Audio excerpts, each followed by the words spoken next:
Welcome, sir. Welcome, sir. Akwai dade. Dama manaja ne ya mun waya. Sai ya ce akwai abin da yana faruwa a hotel nashi. Dalili da ya sa kenan na maka waya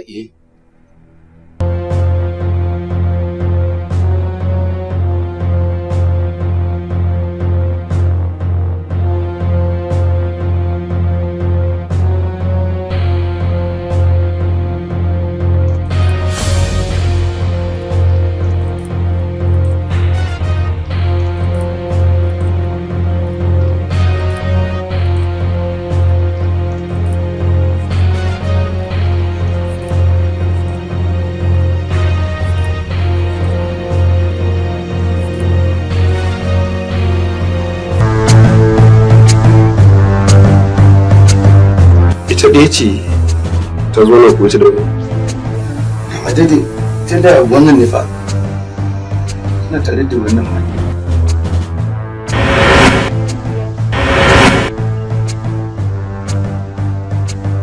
Shi kuma wannan wani? Na shi ne manaja da muke. Haka ne? Haka ne sa.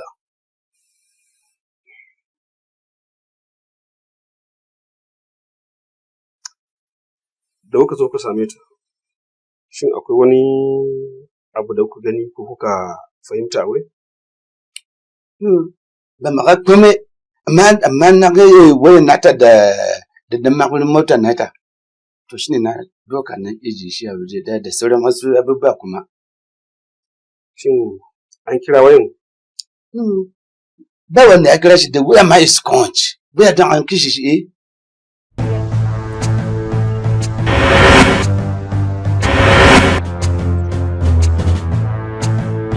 da shi station.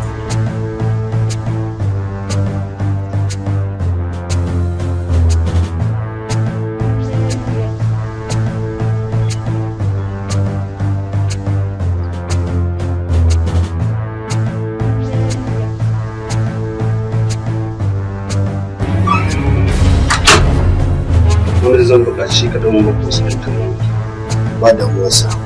Never ready for your questions.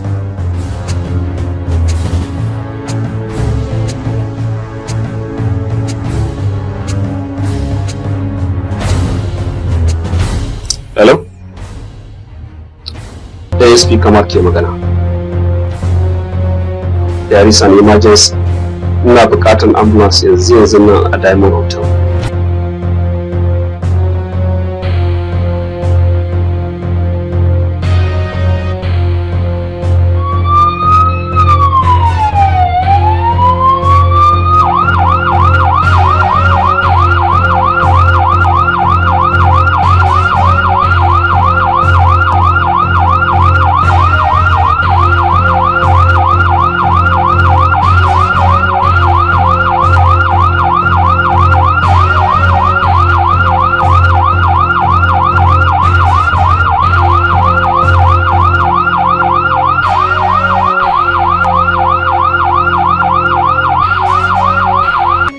Waye receptionist ɗin da ya aiki jiya da dare?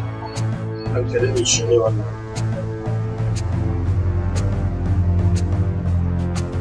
Ya suna? Sunana Abubakar.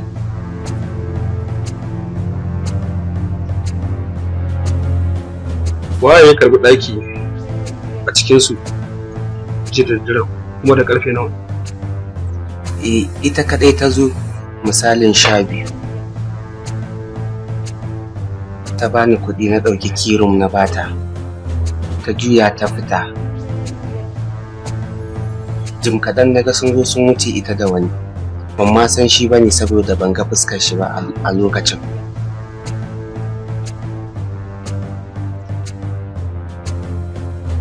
Garin ya fi kasancewa ta mutu a daren. Ina zaune bayan bacci ya fara ɗauka na a daren, sai na ga ya fito a guje.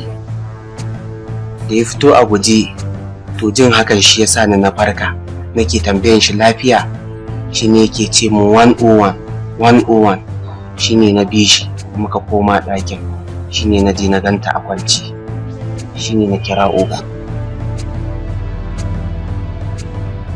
To fitowar da yi a guje guduwa zai yi ko kuma a ya zo ya faɗa muku asalin abin da ke faruwa ne? Ban san ko guduwa zai yi bayan labari. Ban sani. Sergeant, Ai daidai. ka je ka ɗauko wayan ta ka kunna. Na daidai damin na doka waya dan to ba caje. Na plug na shi a caji domin ya fiye caje. Zan je na ɗauka shi.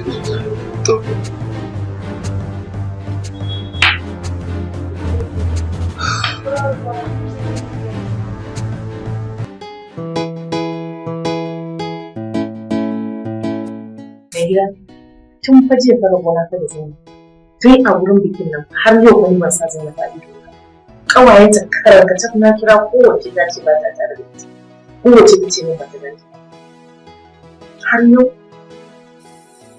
Allah ya sa da lafiya an yi mun haɗu da ita lokacin da aka tashi a biki har ma na aike ta sannan Sagir ya gaya min wai sun fita da waɗansu ƙawayenta.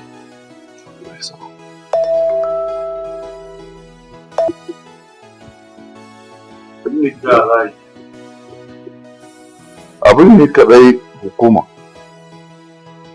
shi ne kaɗai mafita ya kamata mu sanar da 'yan sanda halin da ake ciki. Duk da ya kamata duk inda take ya kamata a ce ta dawo gida. Ballantana yarinyar da ba ta zuwa ko ina.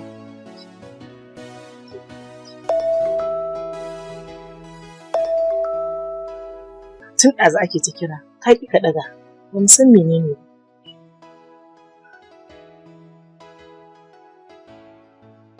Salamu alaikum. Amin wa alaikum salam. Ina magana da Ahmad Mustafa ne? Da shi kake magana Ahmad Mustafa. Idan ba za ka damu ba, za mu so ka zo C division ka same mu. C division? Ina fata dai lafiya. Akwai ɗan damuwa ne dangane da kanwarka Zainab.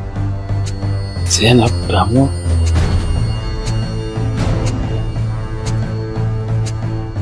To shi kenan to, ba damuwa.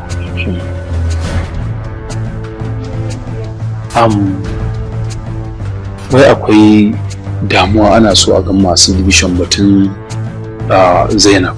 To ai ba mu ci zama ba ya kamata mu ci a halin da ake ciki. To Allah ba da sa'a Allah ya ji shi ne alkhairi.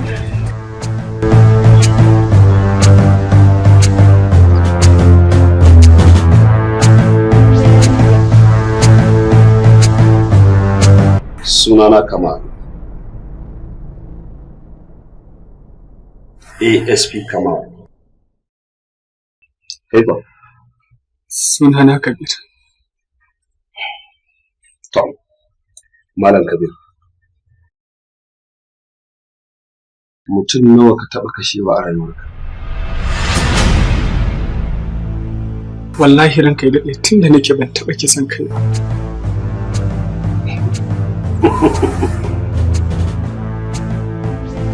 Kenan ita ce ta farko da ka fara kashewa. Me tana kashe ta? Ranka ya daɗe wallahi ba ni na kashe ta ba. Kana nufin ita ta kashe kanta ke? Haka nake nufi. Malam Kabir. Na fahimci ka da taurin kai.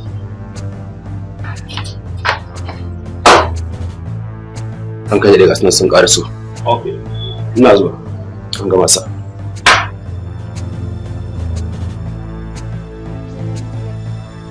Ina sauraron ka ofisa. Ko kuna da masaniyar inda yarinya ta je da dare? Jiya a rabu da ita a dina ɗin auren yayanta jiya ta dare. Shin tana da wani wanda take so ne ko ba kwa so ko ba ta da shi? Ba wani wanda take so. Hasali ma ballantana a kai matakin ko ana so ko ba so. Wai me ke faruwa ne ofisa? Baba me yake faruwa? Ofisa, me yake faruwa ne?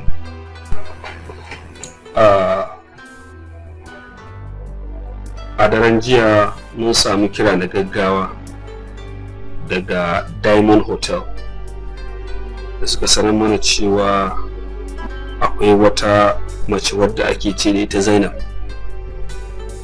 Da muka je ko muka ganta tana cikin kwance cikin jini. ta mutu. Zainab ata? Zainab, inna lillahi wa inna ilaihi raji'un. Yanzu tana ina? Tana asibiti ga wanda ta mutuwa. Idan ku shirya na iya zuwa nuna muku saboda ku tabbatar da haka. A shirye muke ofisa. Mu je ka kai mu ofisa.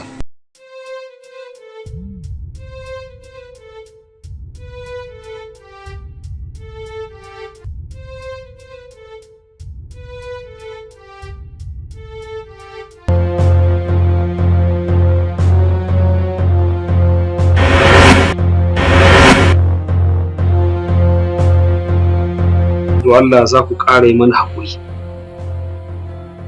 Ba za mu iya ba ku gawar yanzu ba. Za ku bari har sai jami'an asibiti sun ƙarasa bincikensu a kanta. Sai a ba ku ita, sai ku je ku yi mata sutura. Amma yanzu halin da ake ciki ma shi wanda ake zargin cewa ya kashe ta yana hannun yanzu a station. Karka daɗe ba za ka iya taimaka mana ba mu ga waye aikata wannan.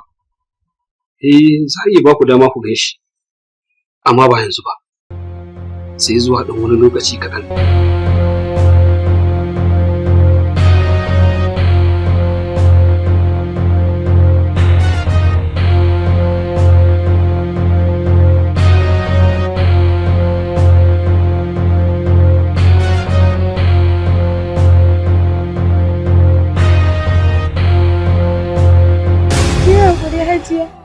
Zainab ta fi buƙatar addu'a a gurin ki. Allah ya cikanta, Allah ya mata rahama, Allah ya gafarta mata.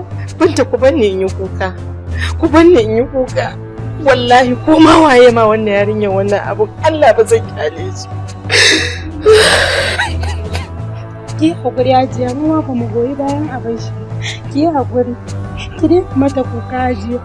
Ki hakuri, ki yana mata kuka, ki dinga mata addu'a. Ki rika karanta maka kulkul lawo kafa uku ya Hajiya, ki hakuri. Inna lillahi wa inna ilaihi raji'un. Me kika mishi Zainab? Me kika mishi ya kashe ki? Ki hakuri Hajiya, ki daina kukan nan haka. Sai dai mu ci Allah ya ci kan Zainab. Allah ya gafarta mata. Allah ya mata rahama. Allah ubangiji ya sa ta huta. Allah ya tona mu asiri. Allah sarki Zainab.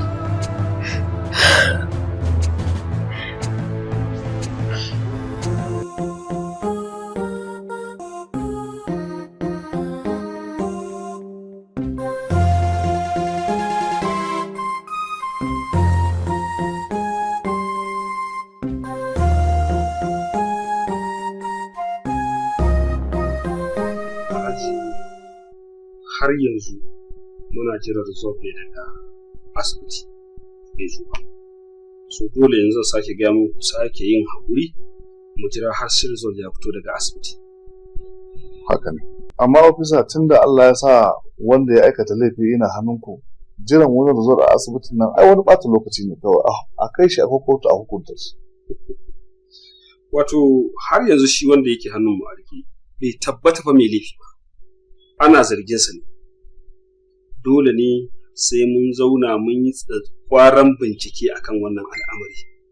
Mu san cewa ta yaya ta mutu, shin fige ta aka yi, a'a faduwa ta yi. Dole sai mun bi a hankali saboda mu san menene za mu gaya wa manyanmu idan sun tambaye mu, ko me za mu gaya wa kotu idan mun kai shi. To da wannan dan wannan.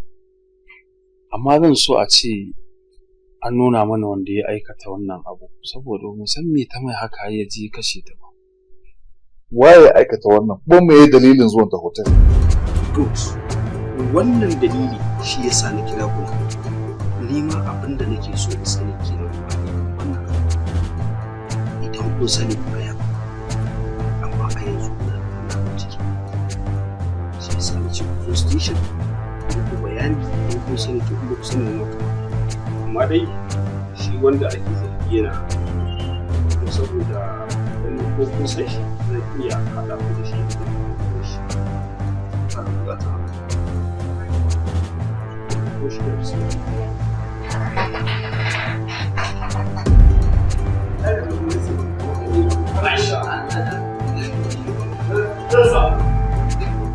Salga je ka fito da mai laifi.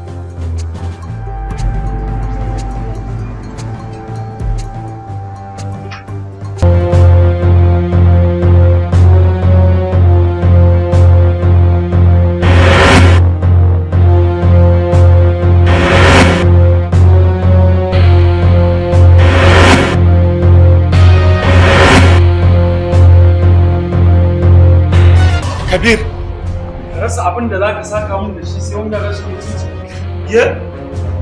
Azzalumin banza azzalumin nufi macuci. Ka rasuwa za ka ci amana sai ni ka kace min kanwa. Stop him! Wallahi yau sai na kashe ka. Wannan kashe shi. Wannan kashe shi.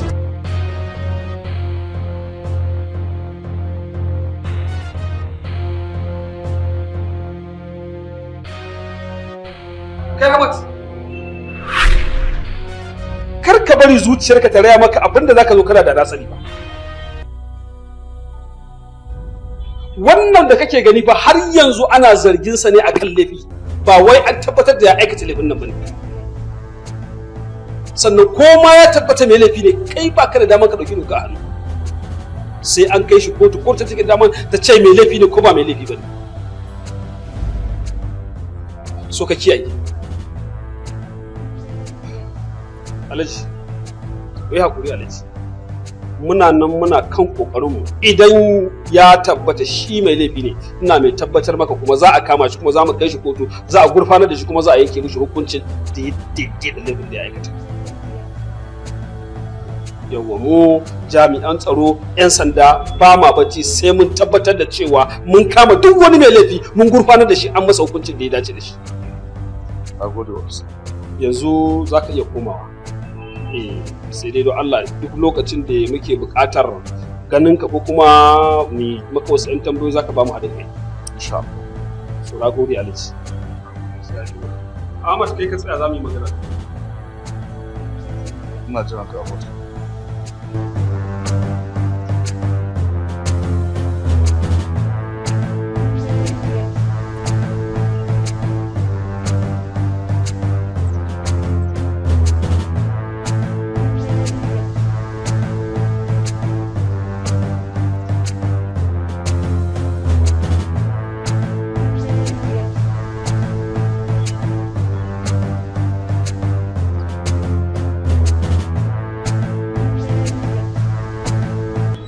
Dadi na ka bira cikin ofisin ka zo waje ka zauna ka shiru ka yi rantan lafiya dai ko?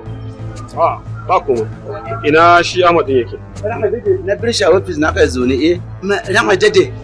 Ahmad da Kabir din nan fa Allah sun shafo sosai ba. Hankalin su na ya zauna ya shiru. Ya rantan dangantakar su din nan ya yi karfi sosai Allah. Ni ma na fahimci haka. Shi sa na ce a ɗan ba shi waje ya ɗan nutsu hankalin shi ya dawo jikin shi to. Rama dade, what is our next step sir? Yanzu abin da za a yi, ka ɗan sake ba shi lokaci idan hankalin shi ya sake nutsuwa ya dawo jikin shi sosai sai ka je ka ɗauki jawabinsa. Okay sir. Ni yanzu meanwhile zan je in ga shi mai laifin. Okay sir.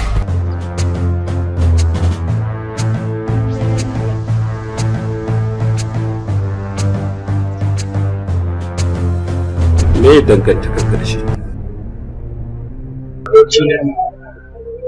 Ta dalilin shi ma na zo wannan gari. Kai ɗan wani gari ne? Sannan me yasa shi ya zamanto dalilin zuwan ka wannan gari? Kiran ka yi? Ba kira na yayi ba. Tare muka yi secondary school da shi. Yau kimanin shekara 14 kenan. Ban san inda zan kai shi ba. Na dai san shi ɗan garin Zaria ne, amma yana tare da iyayen shi a garin Abuja. Kamar yadda shi ma bai san inda zai ganni a garin Jos ba. A lokacin da muka rabu da shi babu mai waya a hannun shi. Sai wata rana ina zaune.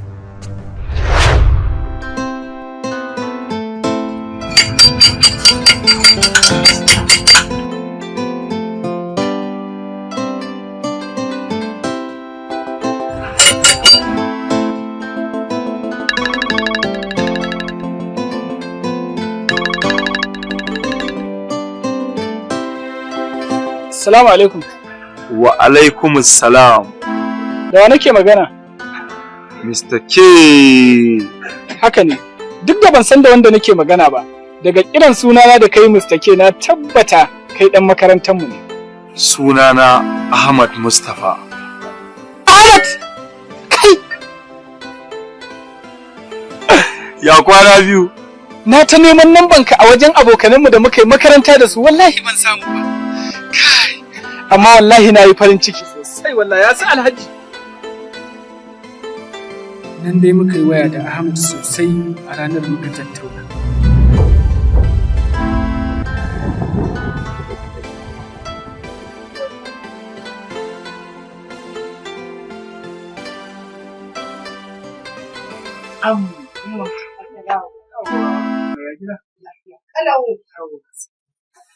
Ya na ganka yau kamar daren wata ya kai 15 fuskar wasai.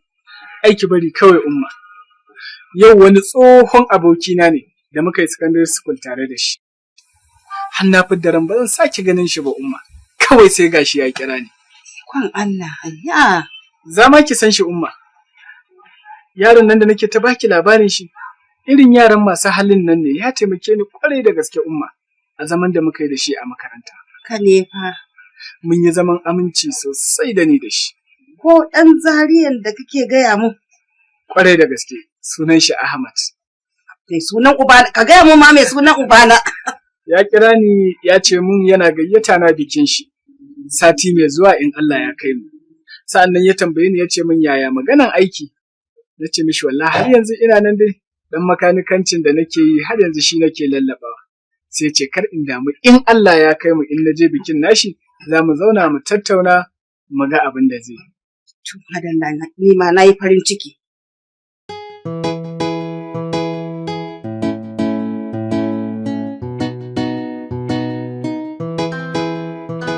Ahmad. Ka daura saman na daura ƙasa. Ka rike bushin din?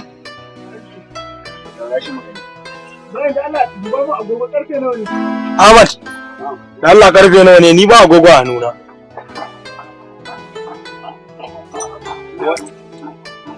Kai yanzu fa kusan 12 ne fa da kwata fa. Kai 12? Ka san wannan roba. To ai yanzu dole zan je gida. Saboda haka na fita daga gida wallahi ban ba su umma komai ba. To amma kai Malam Kabir idan dai har zan baka shawara ka dauka. Ka hada aikin makanikanci ga kuma makaranta ga rashin lafiyar mahaifiyarka. Ba za ka haƙura da guda ɗaya ba. Ni a tunanina da ka haƙura da makarantar nan. In ya so ka ba da himma akan aikinka na gareji in ya so daga nan ka ringa kula da ciwon mahaifiyarka da abin da nake samu. Kaman zai fi ko baka bane Ibrahim. Haba. Ahmad ai ko mu muka samu daman yin makarantar nan ai zami yanzu fa komai ya canja fa. Har aikin kanikancin nan da kake gani fa yanzu fa a zamanance ake yin shi fa. Wallahi sai kaga mota an dasa mata kwamfuta. To kaga kai samu makarantar nan ai kaga daidai kenan ai. Ahmad abinda nake so ka fahimta shine burin mahaifina shine ga nayi karatu ni da kanwata. Amma Allah bai nufa ba. Allah ya mishi rasuwa tun muna ƙanana. Sannan kaga yanzu tunda na girma shi yasa kaga nake ta iya bakin kokari na dan ganin cewa na tsaya nayi karatu na cika mishi burin shi duk da baya rayu. Gaskiya ne. Allah ya baka ikon cika mai kunka burin sa. To amin nagode. Kai ma zaka je tukunna ka rada musu mu bari mu ci gaba. Okay na daure na kasa. Okay to ba damuwa. Shikenan. Ka san menene? Ka faɗa malam. Abin da yake burge ni da bawan Allah nan yana da hazaka yana da kokari.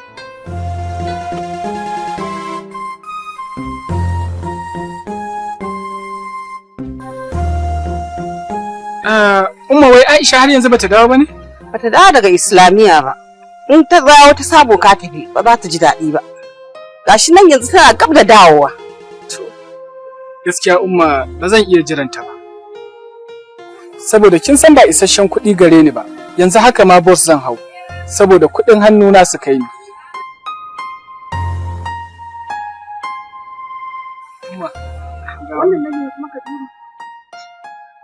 To ai na ga jiya ka ba mu kuɗi. Dan abubuwan da za mu siya mun riga mun siya.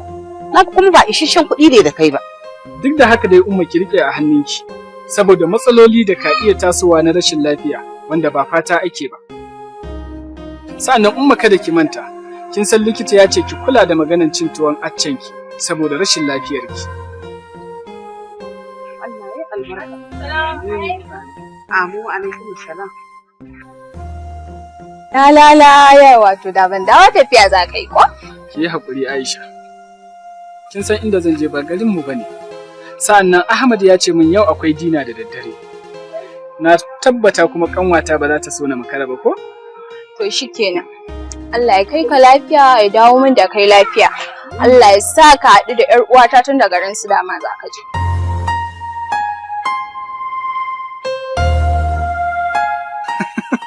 Umma ta ji ta ba. Ke dai wannan ƴar uwar taki har yanzu ta kasa fita daga bakinki. Babu mamaki. Tana can ma ta yi aurenta Umma ta manta da ni.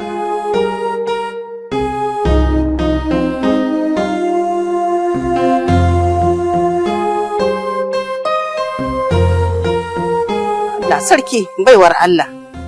Ni dai addu'a na a duk inda take. Allah ya mata albarka, ya wa zuri'ata albarka. Amin Umma. Amin summa amin. Me zan wuce? Allah ya kare.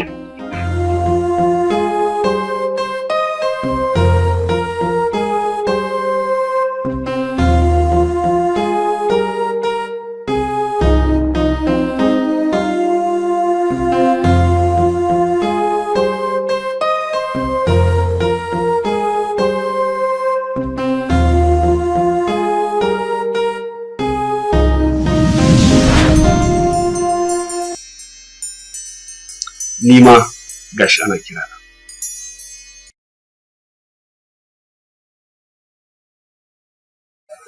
Okay. To sai kun zo.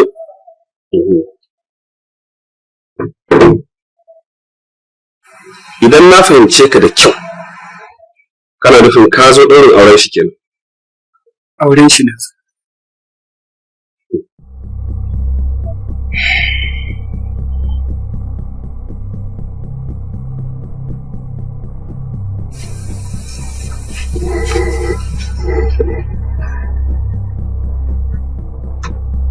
Ka cire yana waje da wurin zai je kasa. Da nan kuma sanin ne ya biya faro. To bayan mun fito daga wajen dina sai na sa hannu aljuna sai na ɗauko waya sai na ga miss call ɗin shi.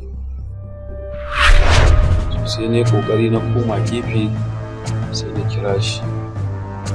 Ya Allah sarki abokina dan Allah kai haƙuri. Wallahi hayaniyan mutane ne hana tuntuni ban daga ma ka waya ba kaji. Kai haƙuri.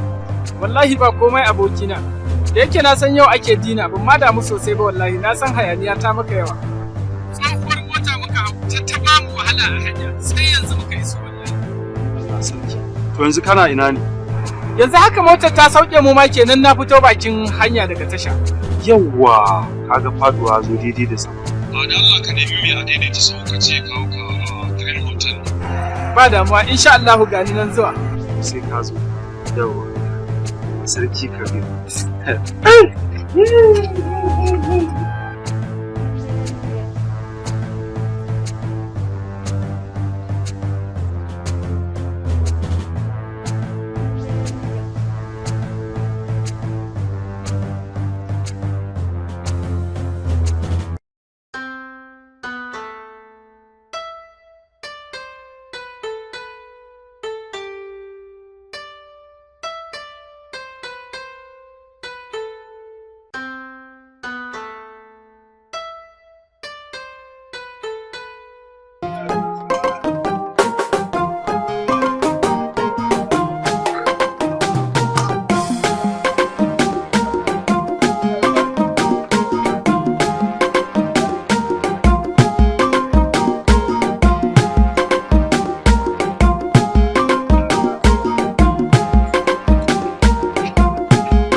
nan fa suna jiran ka dan ba su samu mota ba. Na shiga uku. Kin san menene? Ki je ki ce musu ko su kwantar da hankalinsu akwai motoci suna zuwa. Insha Allah kowa zai je gida lafiya. Kin ji? Ki je ki gaya musu. Ga laba-laba can a gaya mai shi ya kamata. Mr. Kenny! Esaya! Ya kwana ne wa? Ne wa ta sai da wiki.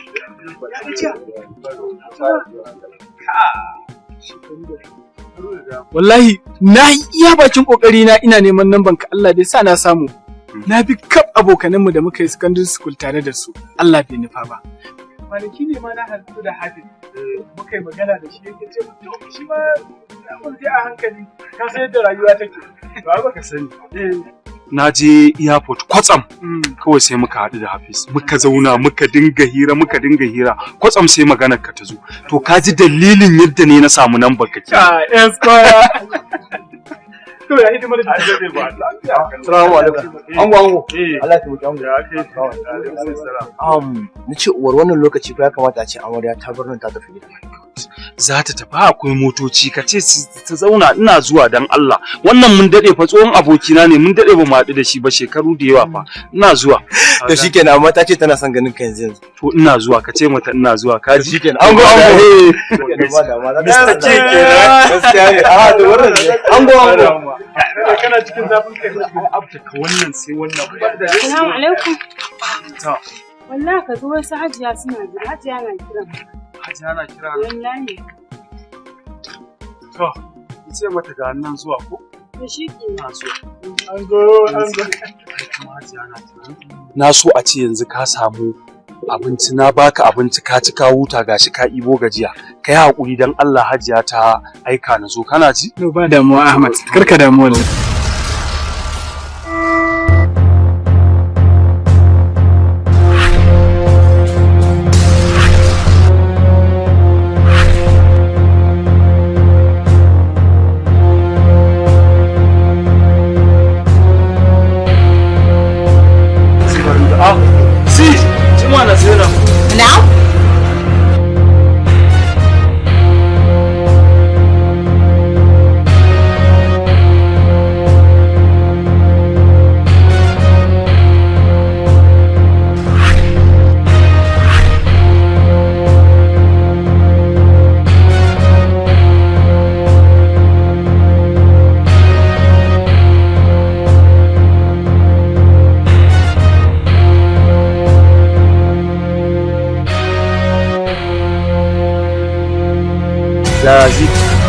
akwai mota a hannunki ko? Akwai mota a hannuna. Yawwa, to da Allah wannan abokina ne sosai ina so yanzu ki ɗauke shi ki je ki ajiye shi a gurin da muke ajiye baki. Ba na so wani abu ya same shi ko yaya a kula min da shi da kyau. Ba matsala. Ga wannan ATM din na san zaki buƙaci wani abu ko me yake ci sai a musu ko? Ka gane ni da Allah. Allah ya kai mun sani in kuma baka ganni ba kai hakuri ka san yanayin gobe da sassafe zan sarki kebi to ba damuwa sai kana zo to ba damuwa a lura mun da shi da kyau ko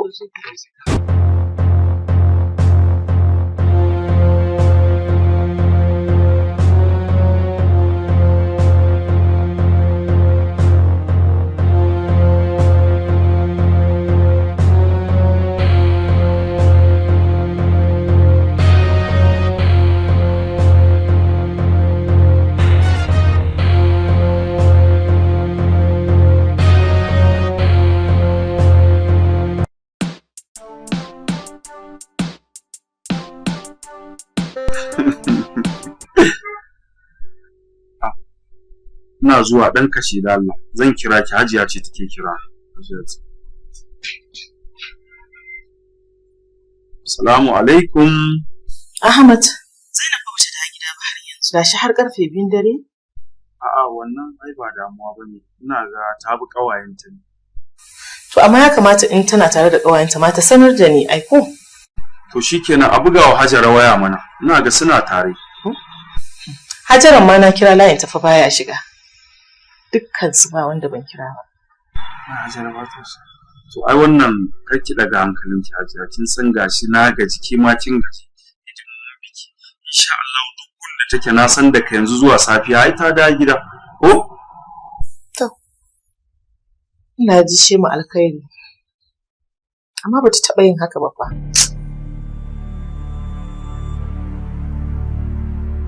Duk da haka ban taɓa kawo Kabiru a cikin zuciyata ba don ban taɓa tsammanin zai mun haka.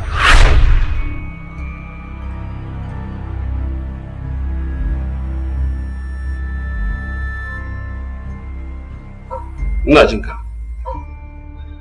Bayan mun je hotel da ita, sai ta ce mun za ta yi sallah. Daga nan sai ta banni a falo a zaune sai ta tashi ta shiga uwar ɗaki.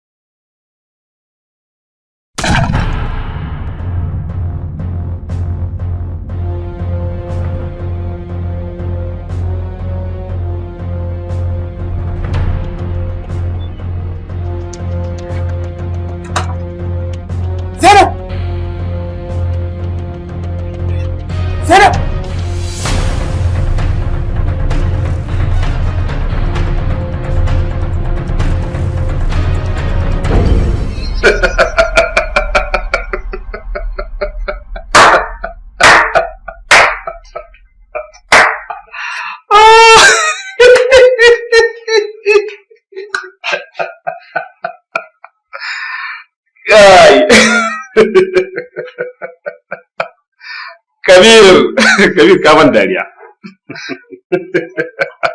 Wannan labarin naka sai kamar da tatsuniyar gizo da koki. Kabir ina so ka san cewa kana tare da hukuma ne nan. So duk abin da zaka gaya min dole ka san cewa sai ka yi taka tsantsa. Ina so ka san cewa na yi gwagwarmaya da gaggagaggan 'yan fashi da suka fika masu kisa. Kai karamin baro ba za ka taɓa layance mu ba. Na bi da kai da lallami don ka gaya min gaskiya, amma ka ki saboda zuciyarka tana da tauri. To ina da yadda za a yi a mayar da wannan tattaurar zuciyar taka zo ta yi laushi kamar gani. Bari in kira yarana su lallasa mun kai. Sergeant! Yes sir. Corporal! Yes sir. Wallahi babu wata gaskiya da zan faɗa maka bayan abin da na faɗa maka. Wallahi ba ni na kashe ta ba. Sun kai daɗe wallahi ban kashe ta ba. Wannan kuma idan yaran suka zo sai ka gaya musu. Suna ni kaɗai ka gaya. Yalla bai! Yalla bai!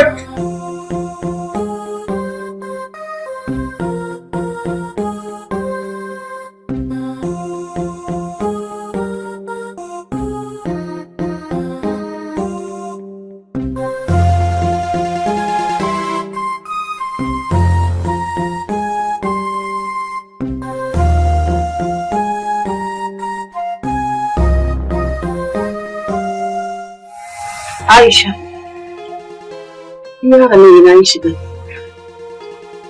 Waye shiga ta tafi. Shi kuma bai kira mu. Anya Aisha ina ji a jikina. Anya Kabiru, ba abin da ya samu Kabiru? Haka ne umma. Amma babu abin da ya fi dacewa da mu taya shi da shi. Face addu'a. Babban damuwa na ma shi ne. Ba mu san inda ya je a Zaria ba. Balle in za mu je neman shi musamman fari. To Aisha Allah shine mu fari. A duk inda yake Ubangiji Allah ya bayyana shi. Ko a mace ko a raye Allah ya bayyana mana shi. Amin umma.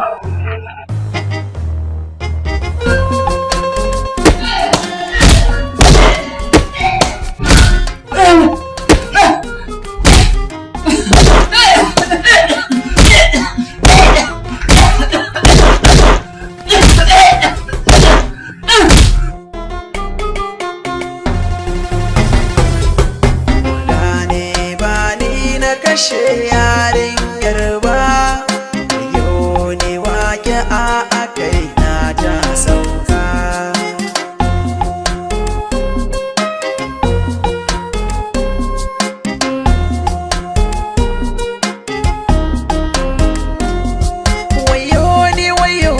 Shiga uku na lalace, ranar farin ciki ga bakin ciki nan kadara ce, soyayya ta zamo kiyayya a takaice, da na san gaibu nan garin ba zan zo ba.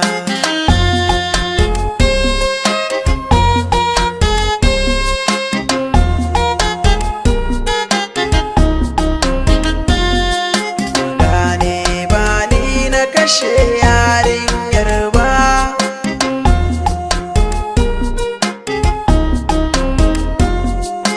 ta yi halacci gare ni ba zan manta ba, ta zama silar farin ciki na yar baba, ya za a yi na kashe ta bayan mun saba, soyayya tsakanin ba da kiyayya ba.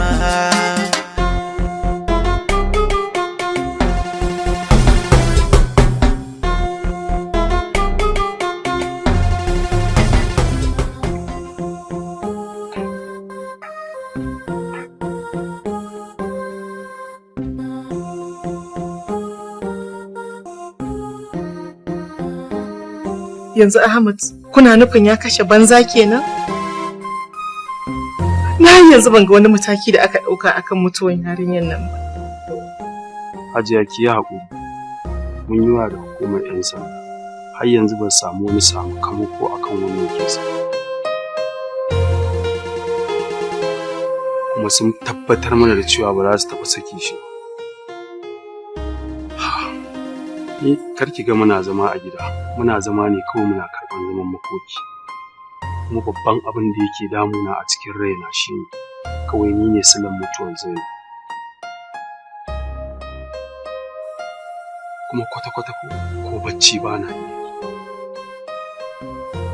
Na miki alƙawarin cewa duk ranar da na haɗa ido da Kabir, wallahi ni ne ajalinsa.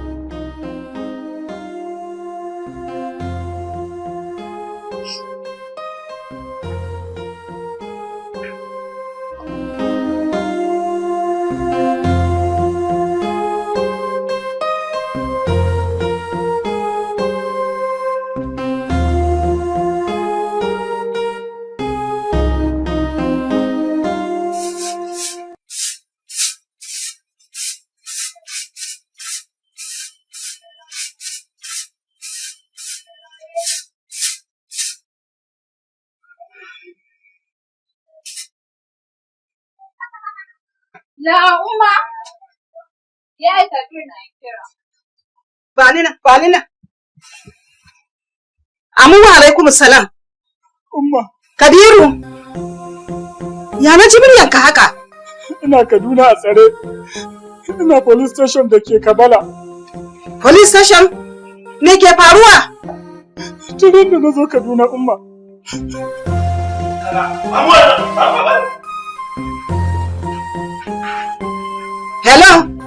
Hello? Wallahi ba dan ko ga mai ka ba za ka amsa ba. Da dai naka criminal ne kai. Tashi mu je kasa ba kashe mutane kan lokacin wani. Mu je!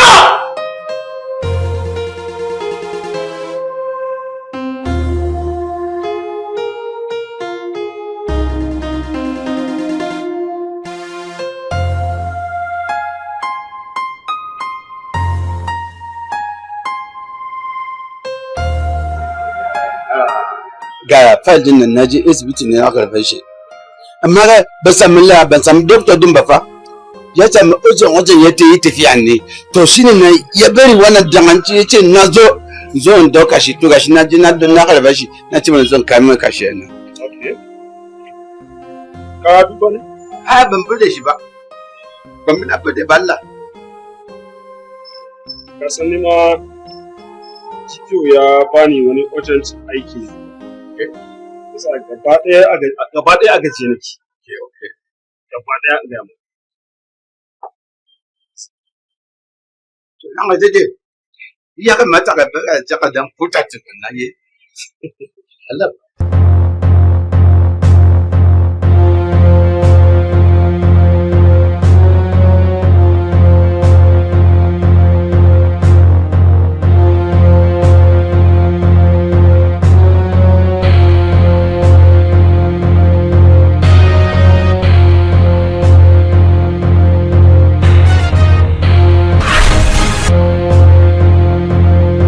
Yawwa Habibu, to kaga fara.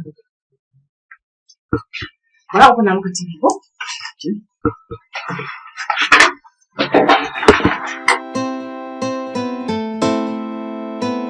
Ka dai ga yadda faran naka yi. Yanzu abin da ya kamata yi shine ka tashi mu shiga ciki nuna maka yadda cikin ma yake ko?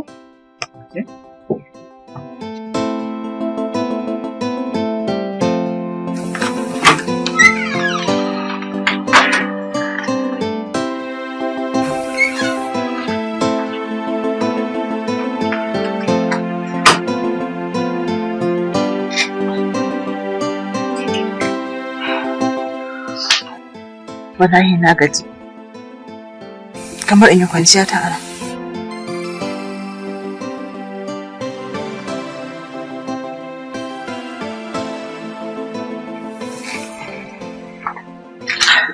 Bara yi rufiya ta gida. In je an kwanta saboda dan ya riga ya yi. In so gobe da safe sai in da an ta fahira. Sai da sai. Daga ta zai. Kin ga kewa kin gaji. Ni ma na gaji. Kamata yanki kwanciyar ki ana. Kin ga zuwa an jima ma yau jina ta tsa. Ko ya kika ce? Habib, kar mu hagara. Ya kike abu kaman baki waye ba.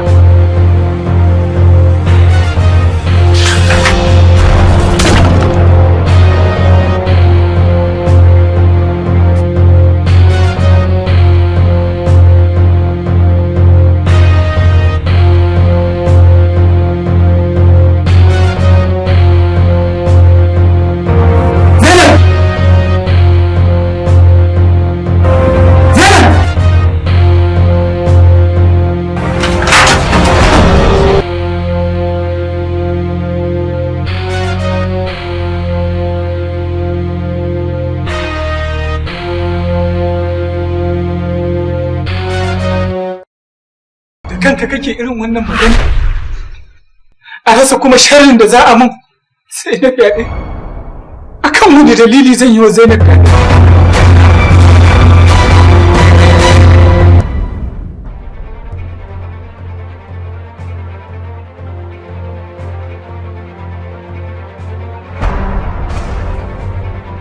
Kabir, dalili ɗaya ne tak.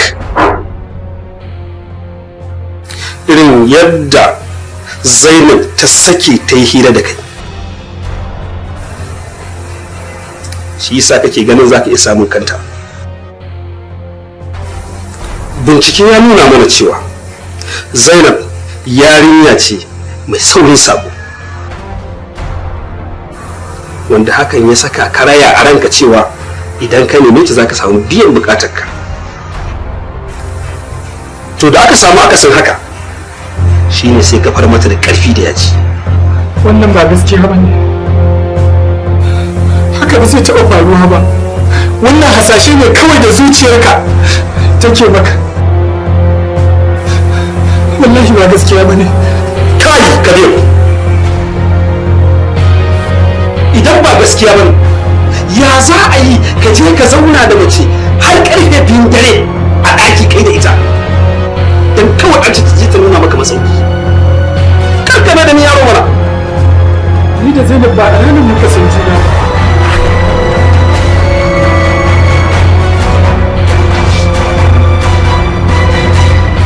Budurwata ce, mun yi soyayya da ni da ita.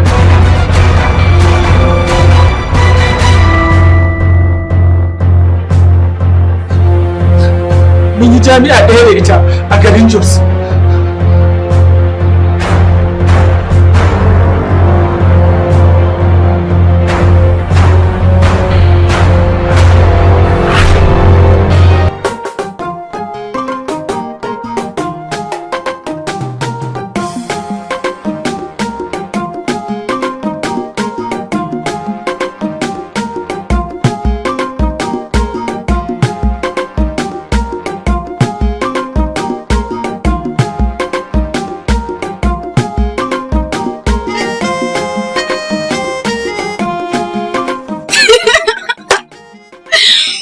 banza kenan kina burge ni fa. Kin ga mutum can shi kadai kamar mai Mu ba fa ba. Amma an ce fa shekarar shi 7 ya maimaita makarantar nan har yanzu bai kammala ba. Wallahi.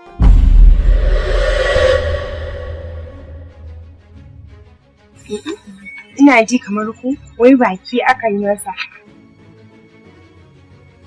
Kin san menene? Anya kokariya ne fa.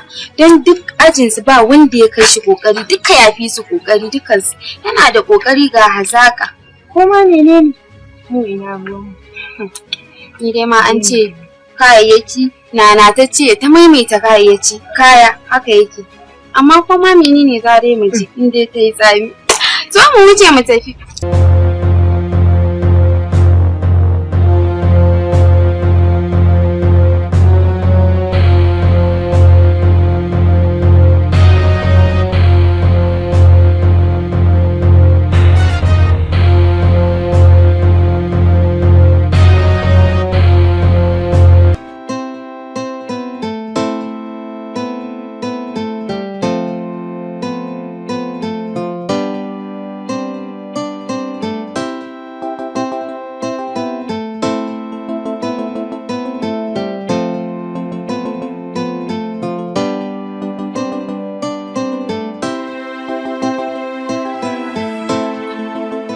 Assalamu alaikum.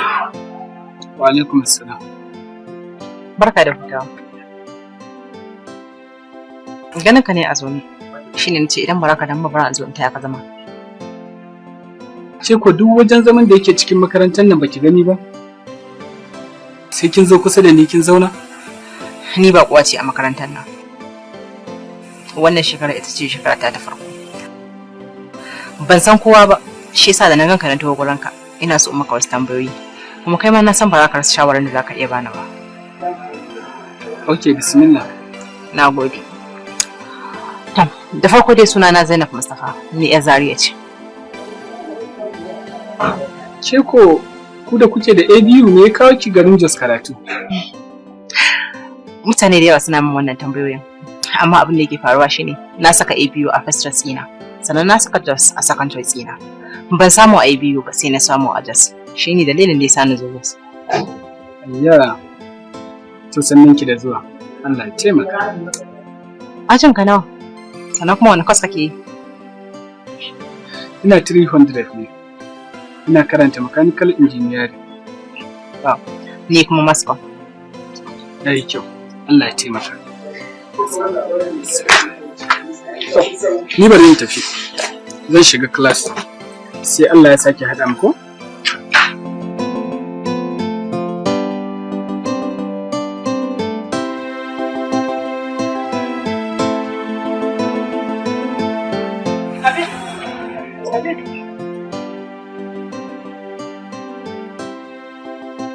Zainab ke ce haka kike ta haki? Lafiya kan? Fa ina ce maka magana tun ɗazu baka ji ba. Ayya, ce haƙuri. Miƙewa za ka yi? Mu je ni ma miƙewa zan yi. A'a, ba miƙewa zan yi ba, zan bi can kwanan ne. To ni ma nan zan yi, mu je kawai. Da ki kuma kika ce miƙewa za ki? A'a, hanyar da za ka yi ni ma ita zan yi. To.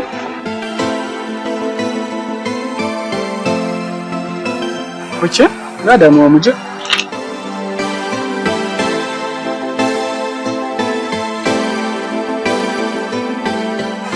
Ka bani labari. Ka yi shiru. Na dame ka ko? Ba ki dame ni ba.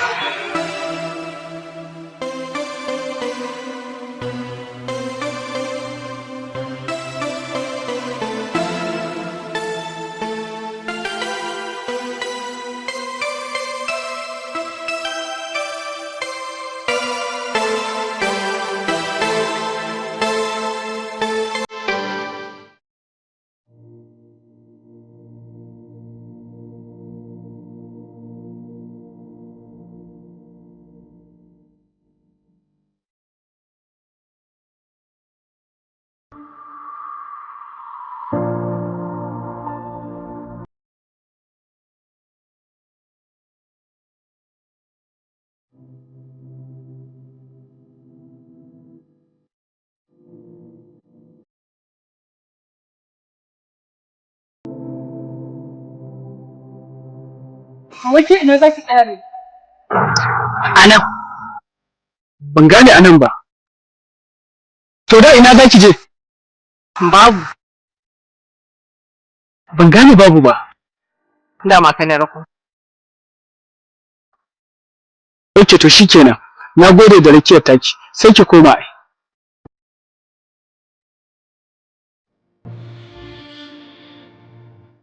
Ba zan gane hanyar komawa ba.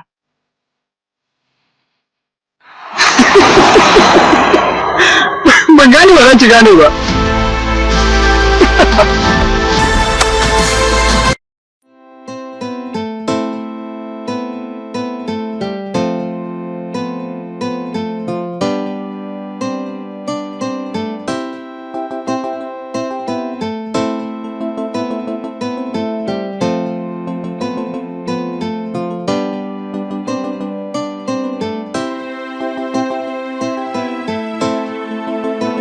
Dama ina so in tambaye ka wani abu. Ina jin ki.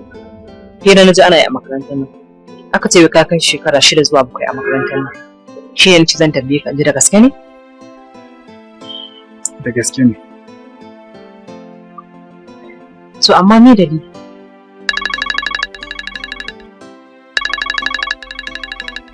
Sorry, kamar ta tana jira. Hello Aisha. Jikin umma kuma? Oke, to da Allah ki samu wani ya kama ta ko kai ta asibiti. Ko da ke ni magani nan zuwa. Cikin mahaifiyata ne ya tashi. Subhanallah. Bari in yi na zan je kai ta asibiti.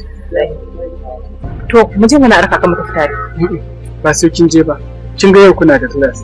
Ki hakuri kawai in kin gama ki same ni a asibiti ni na wuce.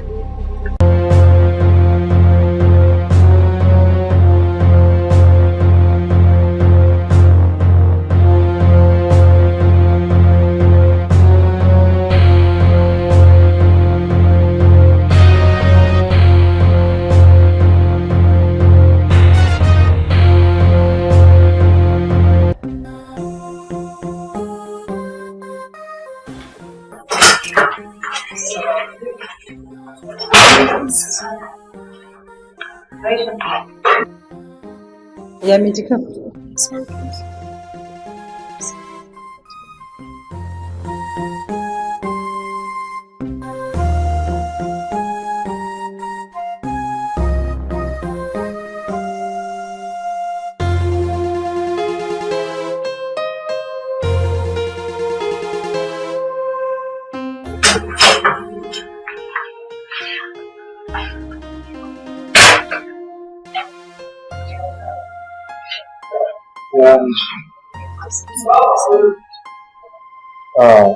Doktor ya neme ka ɗazu baka nan kafin ya fita.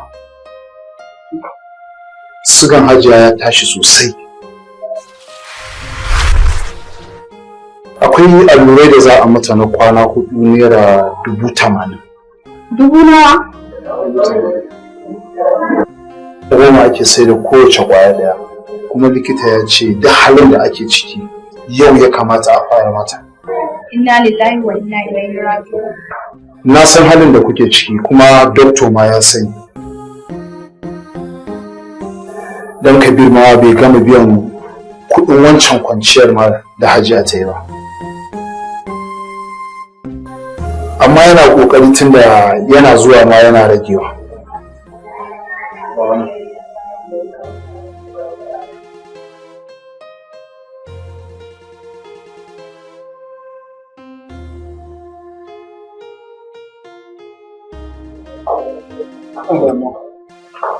Insha Allah zan yi bakin kokari na. Aisha ina zuwa. Na sai ka dawo.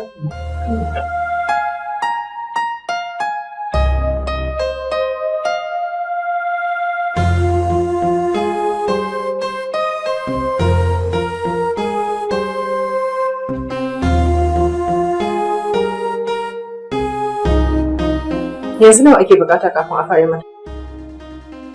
Kudin alluran da naira 80,000 ne banda kudin deposit. Amma idan aka samu na alluran za a iya fara mata.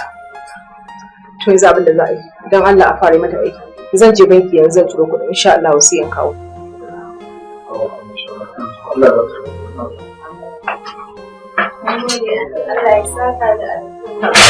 Babu komai. Ai duk mahaifiyar mu ce gaba ki ɗaya. Bara in je in dawo. Sai kin dawo.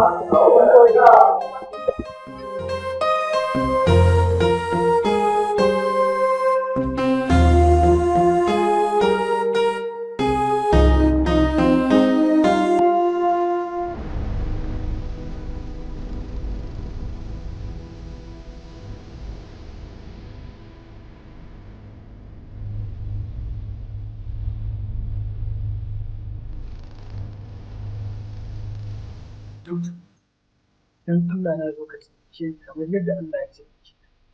Wallahi na buga abin ya gaga. Tun ɗazu nake tuffa fitika nake ta yawo a cikin garin nan na rasa mai taimako na. Don Allah ka taimaka mu kamar yadda Allah ya taimake ka. Yanzu ina son samu 10,000 ma ballanta na 80,000. Wallahi babu yadda zan yi. Kaga ban daɗe da barin asibitin nan da umma ba. Yanzu kuma gashi jikin ya sake tashi don Allah ka taimaka mana. Wallahi ban da yadda zan yi. Kabiru wai baka shiga ciki ba ne? Ciki kuma tuttu. Ai dawowa ta kenan wallahi na ce bari in zo in same ka don Allah ka taimaka mana. Ai an zo an biya kuɗin ta tun da.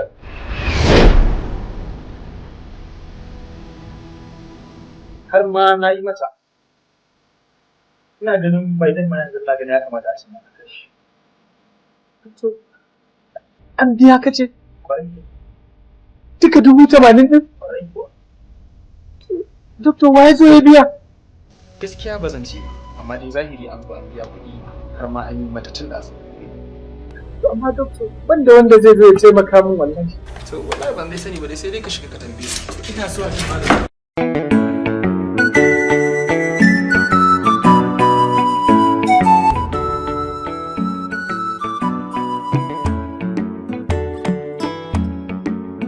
Aisha, a jikin umma. Jikinta da sauƙi, anti ma ta biya kuɗi har an mata allura? Allah sarki.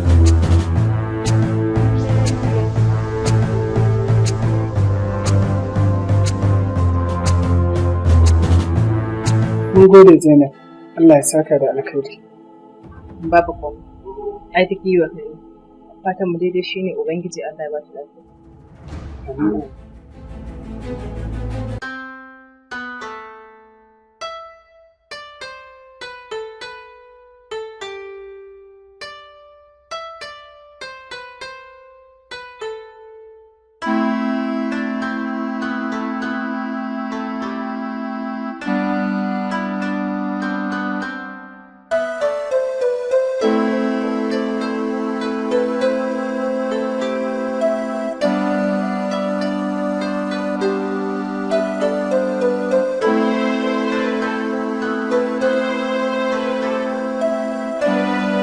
To Zainab, abin da kika gani ɗazu shine amsar tambayar da kika mu.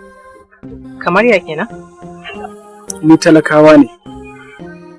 Mahaifinmu ba shi da wani buri face ya ga mun yi karatu.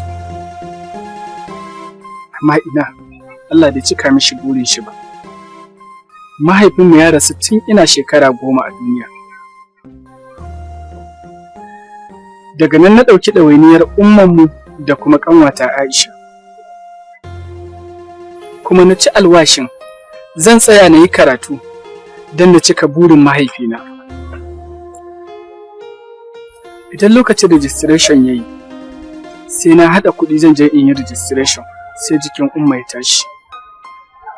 Haka zan ɗauki wannan kuɗin na je na yi jinyar umma da shi.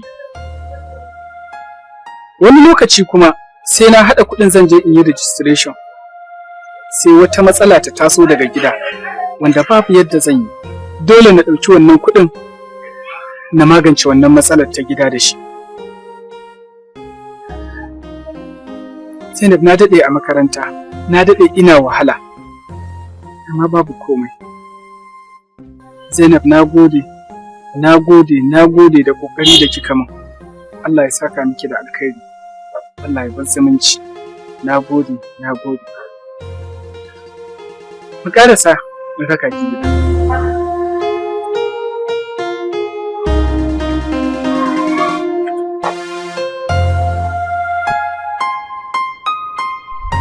Daga nan muka daɗa shakuwa da Zainab. Har aka sallame mu a asibiti muna tare da ita. Zainab ta zama tamkar 'yar gidanmu.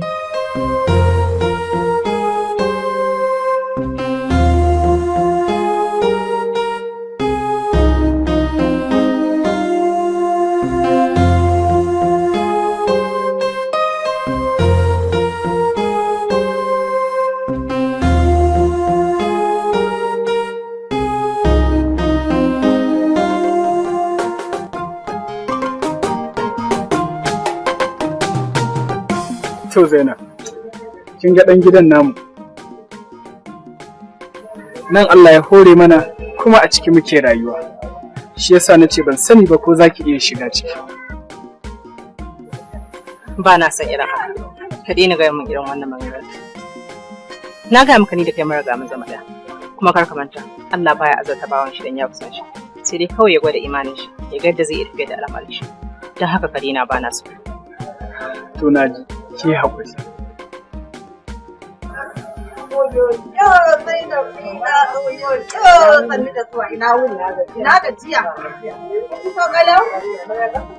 Alhamdulillah, to Allah ya ƙara afuwa. Amin amin. Ba abin da zan ce miki Zainab sai dai ce Allah ya yi albarka. Allah ya yi albarka. Na gode. Yanzu abin da zan yi bari in je in shirya miki dan gauda. Anti Zainab, to, ya kike? Ya gidan? Ai ita babu ita wannan da kika gani ba abin da ta fi so inda dai kunu ne. Ai kunu kawai zaki bata baba. Ta fi son kunu akan komai. Kunu na dan kullum? Dan gauda dai.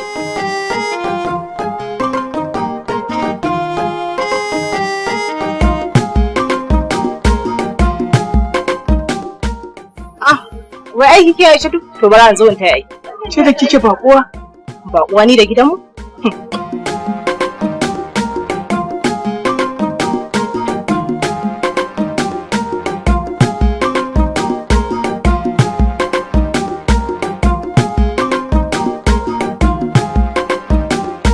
Taimakon Zainab na gama makaranta domin duk wani abu da zai taso na rashin lafiyar umma. Zainab ta ɗauke da wannan.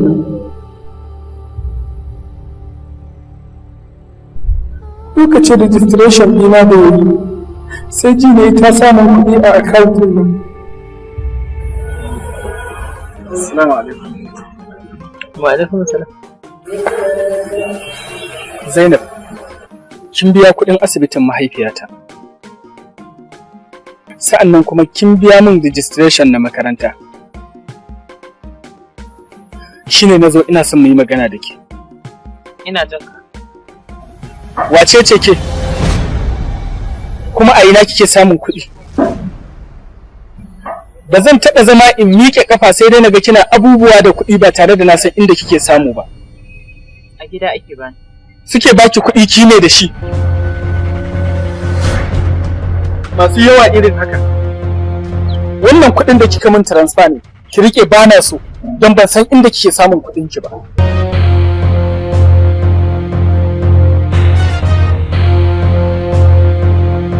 Kabir, mahaifina mai arziki ne sosai. Sannan wannan kuɗin da ina kashewa, mahaifiyata ce take bani. Sakamakon na gaya mata cewa ina da wata ƙawa wata ba ta da ƙarfi, tana buƙatar taimako. Ta ce mu a duk lokacin da taimakon ya tashi, ne mata magana za ta taimaka. Ita ne magana ta taimaka da wannan. Idan kuma baka yarda ba, ba za a kira tunda ni baka yarda da ni. A'a Zainab ba haka bane. Ba wai da ni ba take bane. Bai kamata a ce na zuma ido. Kawai sai dai inda kina ta yin abubuwa ba tare da na san da ina suke ke abin nan. Amma Zainab tunda muke alaka da ke, baki taba haɗa ni da wani ɗan uwanki ko ki kai ni gidanku ba. Kaka damu. In dai wannan ne mai sauƙi ne.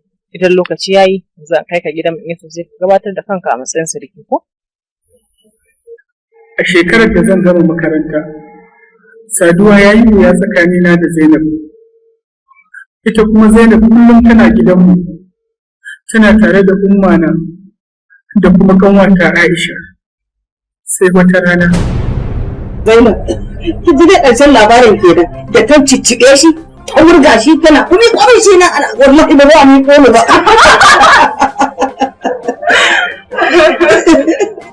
Anti Zainab, wai a wani anguwa kuke a Abuja ne?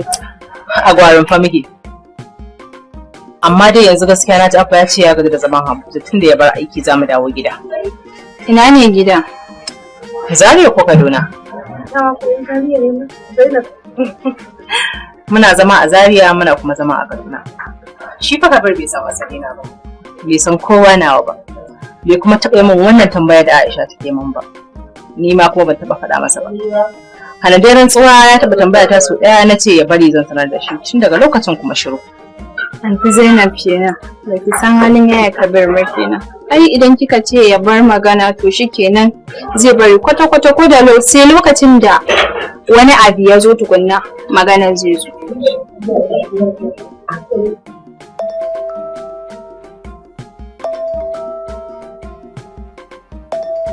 Babana ne.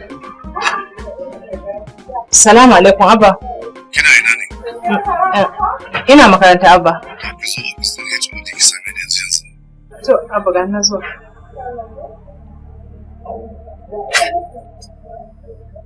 Lafiya Zainab. Kin ga umma, Abba mu ne wai ya shigo garin yanzu yana makaranta zan je in same shi. Ta gaishe shi.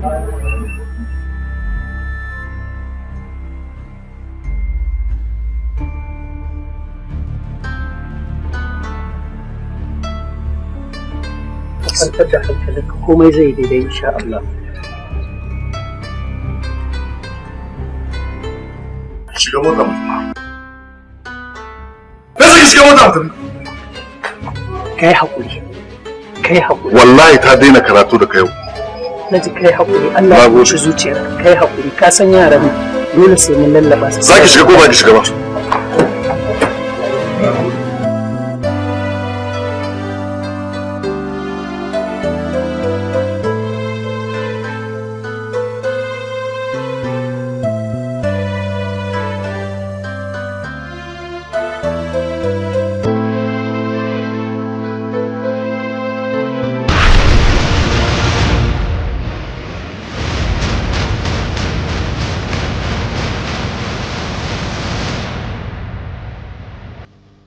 Tun daga nan ban sake ganin ta ba. Na yi ta neman ta a waya, amma ban same ta ba. Na cire rai da zan sake ganin ta a rayuwata. Sai da na zo bikin Ahmad, sai idanuwana suka hango ta.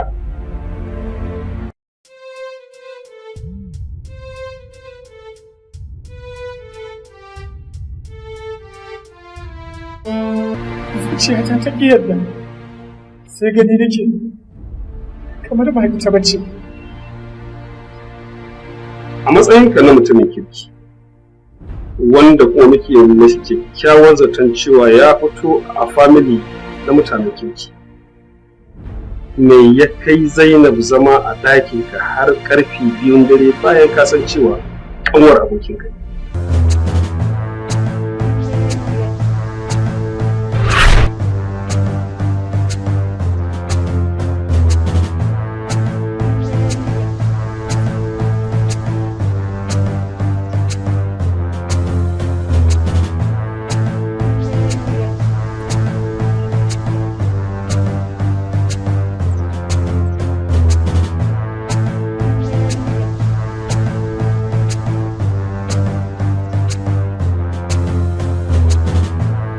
Fashi kake da ni ko?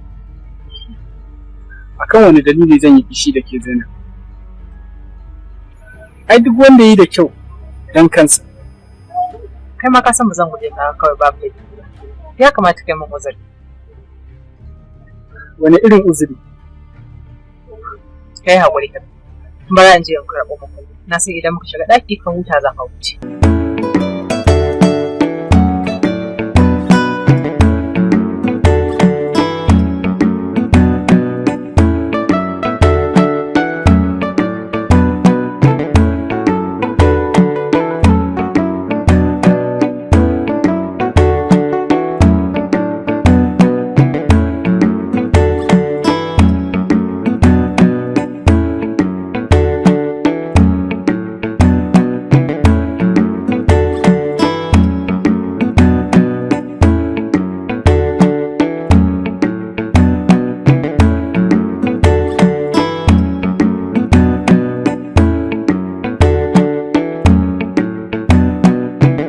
Kabir, fushi kake da ni ko? Dan Allah kai hakuri. Ka san ba zan guje ka hakuri babu dalili ba. Wallahi ba laifi na bane. Nan da aka kira ni, Abba ne yake jira na a makaranta. Kuma ina zuwa cewa in shiga mota. Ina shiga mota kawai gida ya wuce da ni. Bayan mun je gida kuma ya karbe wayata. Ya karya layin ka babu yadda za in same ka. Ki duba yare.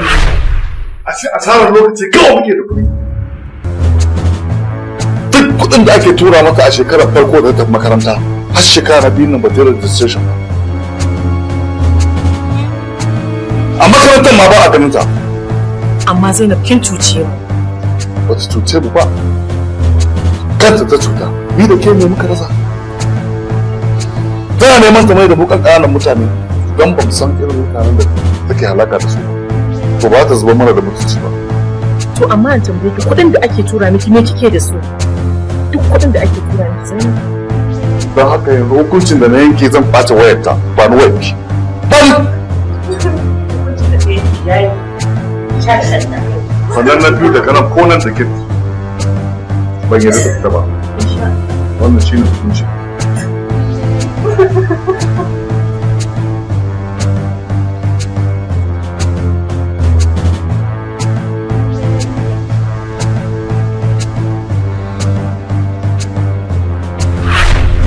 A tsawon shekara biyu nan babu inda nake zuwa.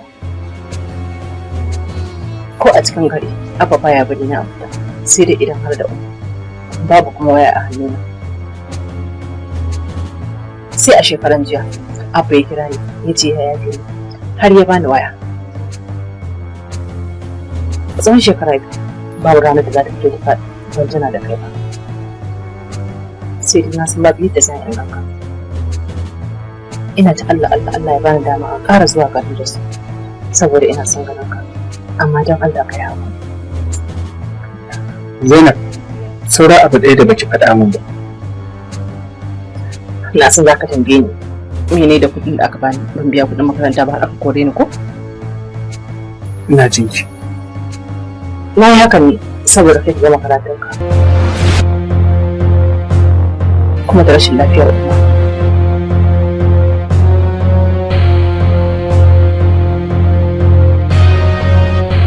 Kina nufin ce min da kika yi mahaifinki yana turo miki kuɗi ne don ki taimaka wa ƙawarki ki biya mata kuɗin makaranta, hakan ya zama ƙarya ke? Amma don Allah ka yi haƙuri, kar ka ɓata ranka. Na gode Zainab, Allah ya saka da alkhairi.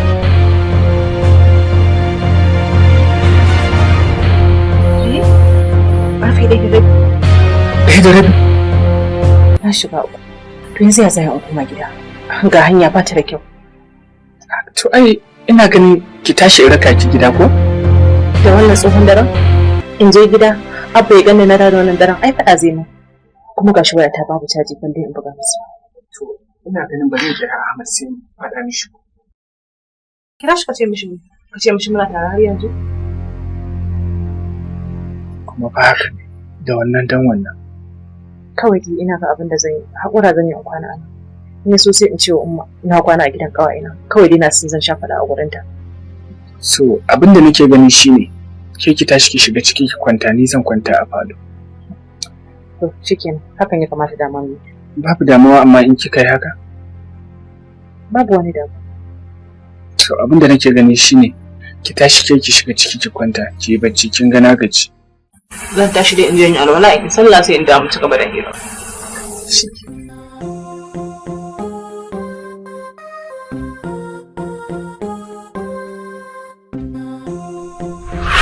Wallahi tallahi yalla bai. Wannan shine gaskiyan abin da ya faru.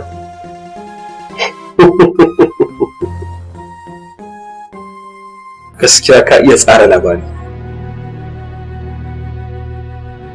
Ai kyan shi a ce kai din nan a ce marubucin littafi ne. Ko mai shirye fina-finai. Da za ka ci abinci. Wallahi bani da wani abin da zan faɗa. Wannan shine gaskiyar maganar ya ɗauki ranka da. Na yi burin a ce dukkanin maganganun da kake faɗa min gaskiya ne. Amma sai dai kashi. Ƙarya kawai kake gaya min zunzuru da To ina so ka sani. Sakamakon asibiti ya riske ni jiya. Kuma a report din ya tabbatar min da cewa Zainab ta mutu sakamakon fyaɗe ne da aka yi mata. Gashi kuma.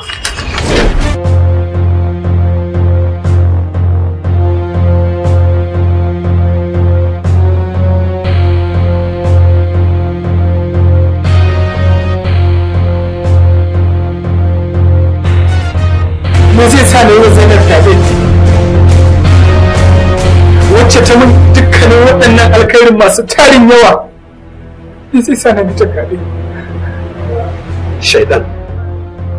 Haƙiƙa shaidan yana da tasiri a zukatan mutane. Shi yasa aka ce, kada ku keɓe da matan da suka kasance ba muharramanku ba. Saboda na ukunku shine shaidan. Kuma kai ka san duk abin da addini ya faɗa hikima ne mai tarin gaskiya wurin. To amma yin labai in ni na kashe Zainab me zai sa na je na kira ma'aikatan hotel in nuna musu gawarta? Saboda ka san cewa ko ka gudu za a kama ka dan yayanta shi ya haɗa ka da ita. Saboda haka duk bincike da zamu yi da wani tsare-tsare da zamu yi mun riga mun gama shi tun gobe. Saboda haka ka shirya gobe zamu miƙa ka kotu. Ana tuhuman ka da laifi na fyaɗe da kuma kisan kai.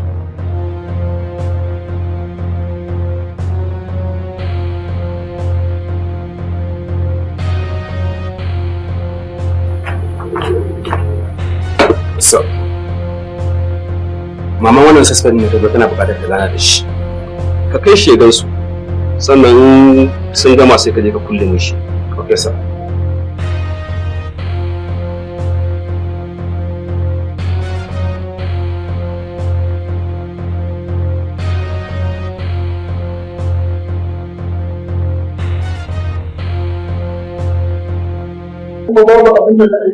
Ba kai ka aikata ba, nan gaba ma kuma ba za ka aikata shi ba. Ni ne zan ba da labarin halinka ba kai za ka ba ni labarin halinka ba. Wannan abu waƙiya ne daga Allah. Ubangiji Allah shi zai mana magani. Allah bai fitar da mu.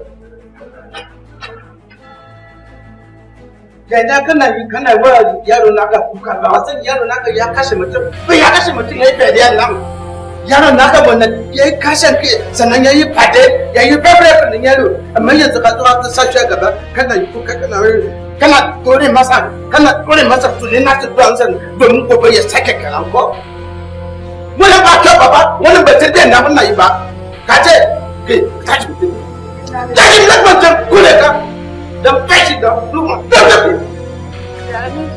tashi na tashi sana ni mutum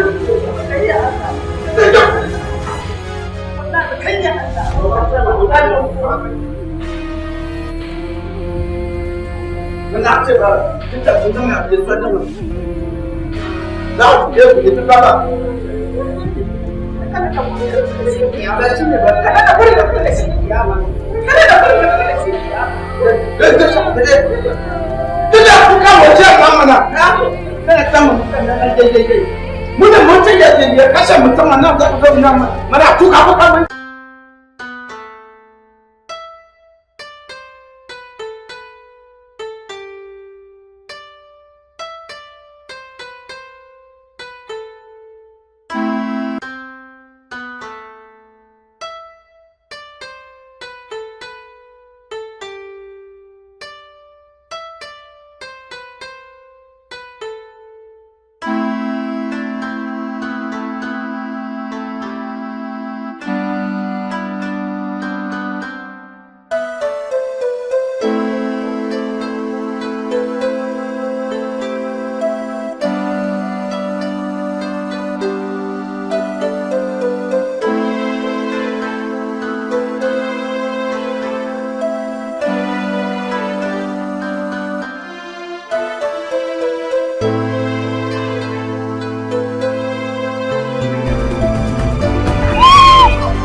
Allah me yasa me ta? mahaifiya ta ce ba ni da lafiya. Kuma ga shi ba mu san kowa a garin nan. Sarki. To tashi mu je dauke ta mu je.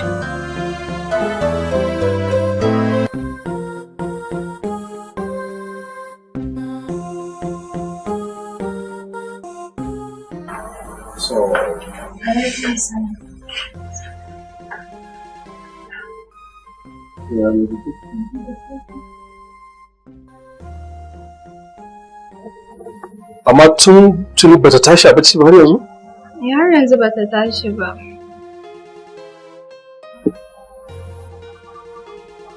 Wai zan so ban da ta fita mata. Gaskiya ban san wanda ya zo ya cire ba saboda na je bayan gida alwala. Lokacin da na dawo kuma sai na samu an cire. Ina so zan miki wata tambaya da Allah ban sani ba ko zaki yi wani amsa. Babu damuwa.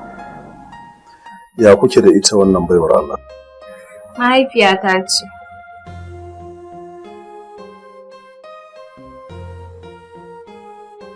Ko kin san abin da yake damunta? Na sani dokta, na san abin da yake damunta. To amma a matsayinta na musulma dukkan mu musulmai me zai sa ba za ta yi haƙuri ta dogara da Allah ta mai da dukkan al'amuranta zuwa ga Ubangiji tunda shi ne Ubangiji mai warware dukkan damuwa da matsaloli. Akwai abin da za ka iya haƙuri a kai, sannan akwai abin da kake buƙatar taimako. Sai ka tsinci kanka cikin rashin yadda za ka yi, musamman ma in baka da mataimaki. Sai dai ban fahimci me kike so ki ce ba. Ɗanta ake zargi da kisan kai da yi ma wata yarinya fyaɗe mai suna Zainab Mustapha. Ta san bai aikata laifin ba, ni ma na yi imani yana ba zai taɓa aikata wannan laifin da ake zargin shi ba.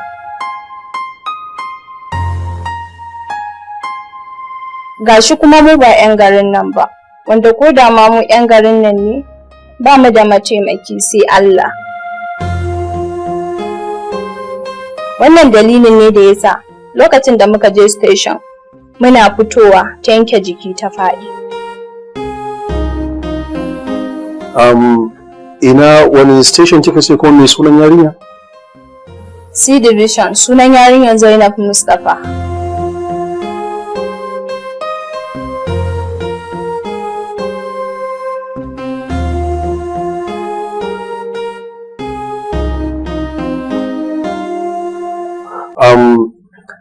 Tun yaushe ake wannan kes din? Ma'ana tun yaushe aka kama shi yayan naki?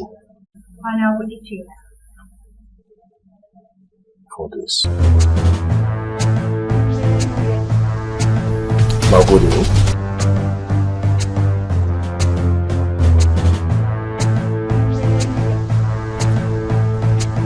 Ibro!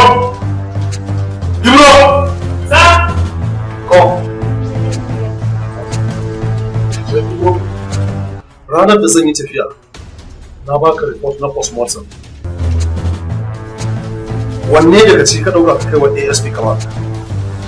Sun ya turo sai na bashi na rete ta duka.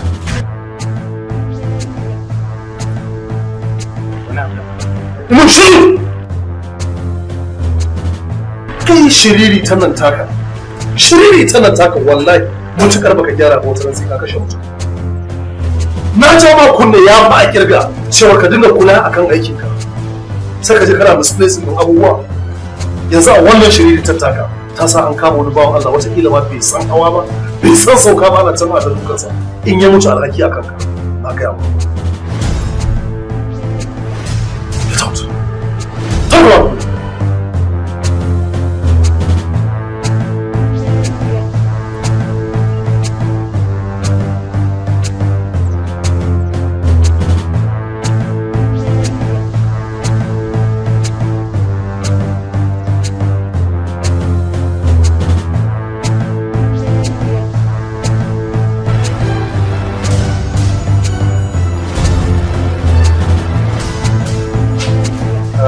Yes,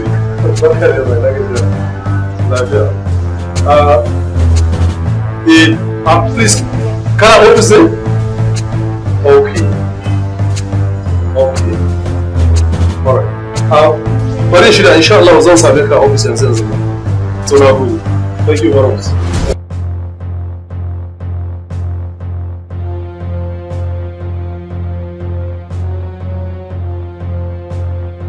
Aminu alaikum assalam.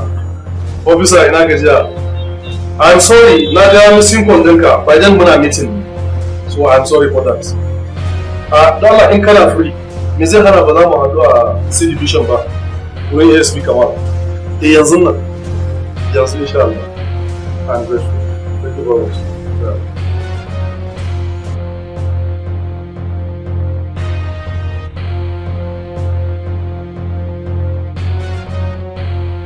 Yalla bai kamar yadda na maka bayani. Tafiya ce ta kama ni cikin gaggawa. Wannan mashiriricin na bashi files guda biyu. Akan guda ɗaya ya kai C division. Ɗayan kuma ya kai Nasarawa division. Report ɗin da yake cikin na Nasarawa division report ne akan fyaɗe. Ita yarinyar fyaɗe aka yi mata kuma fyaɗen ba na mutum ɗaya ba, gang rape ne. Report ɗin kuma da yake cikin na C division da na bashi, asmanta ne ya tashi sai kuma buguwa, wadda tana iya yiwuwa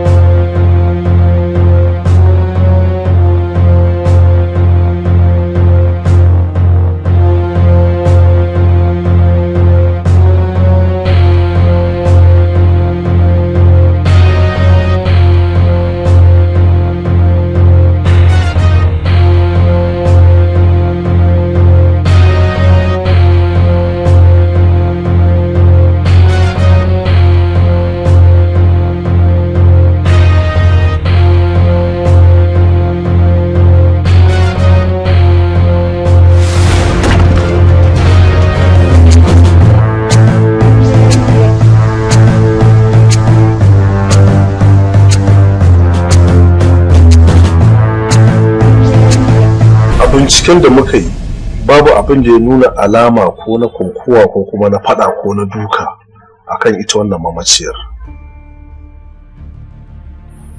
Kawai dai rashin kulawa ne irin nashi shine ya kawo muku report din da bai dace ba.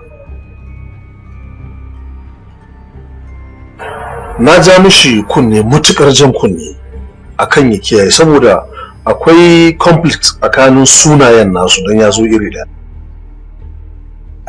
Akwai Zainab Mustafa, akwai kuma Zainab Al-Mustafa.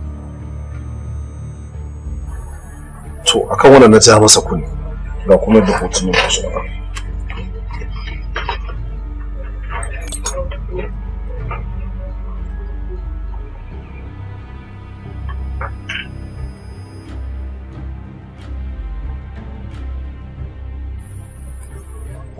Lallai jiri ya yi kama da mutum, domin ko da ka gan kira na ran nan baka dauka ba, so nake in fada maka cewa anya ka sa abin da ka bamu kuwa, saboda duka ya nuna rudu-rudu a jikin victim din mu, sannan kuma bincike mu ya nuna cewa ita ba ta da hasma. Amma thank God, the suspect is still in custody. We know what to do. Yes. What a coincidence. Gaskiya na ji daɗi da Allah ya sa wannan gaskiya ta bayyana kuma ta bayyana. Dama shirin da muke yi gobe za a kai shi kotu. Kuma shakka babu inda an kai shi kotu. Rati shi zai. Saboda mahaifin yariyar nan is well connected. To, yanzu ina ganin abin da za a yi, zan nemi iyayen zan musu bayani.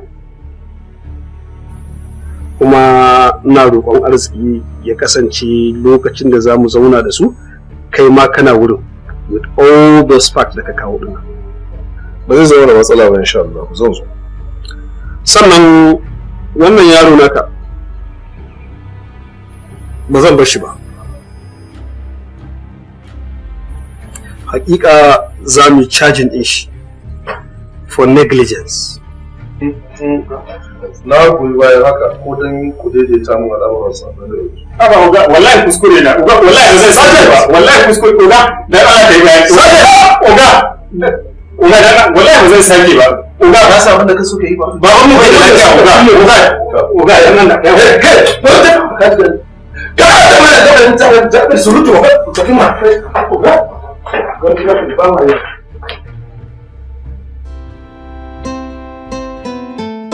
Ofisa idan magana da ka faɗa gaskiya ne, me kai Zainab har karfe 2 a hotel a ɗakinsa bayan an ce kawai kai shi ta yi. Wannan tambayar da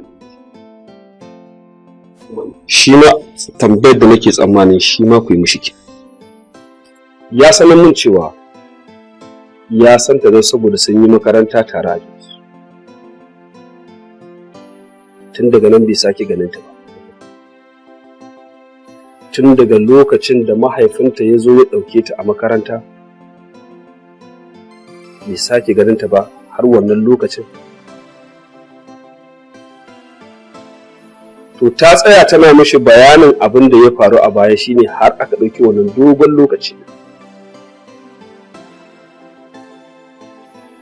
Sannan kuma tabbas shine silan da ya sa aka cire ta a wannan makaranta.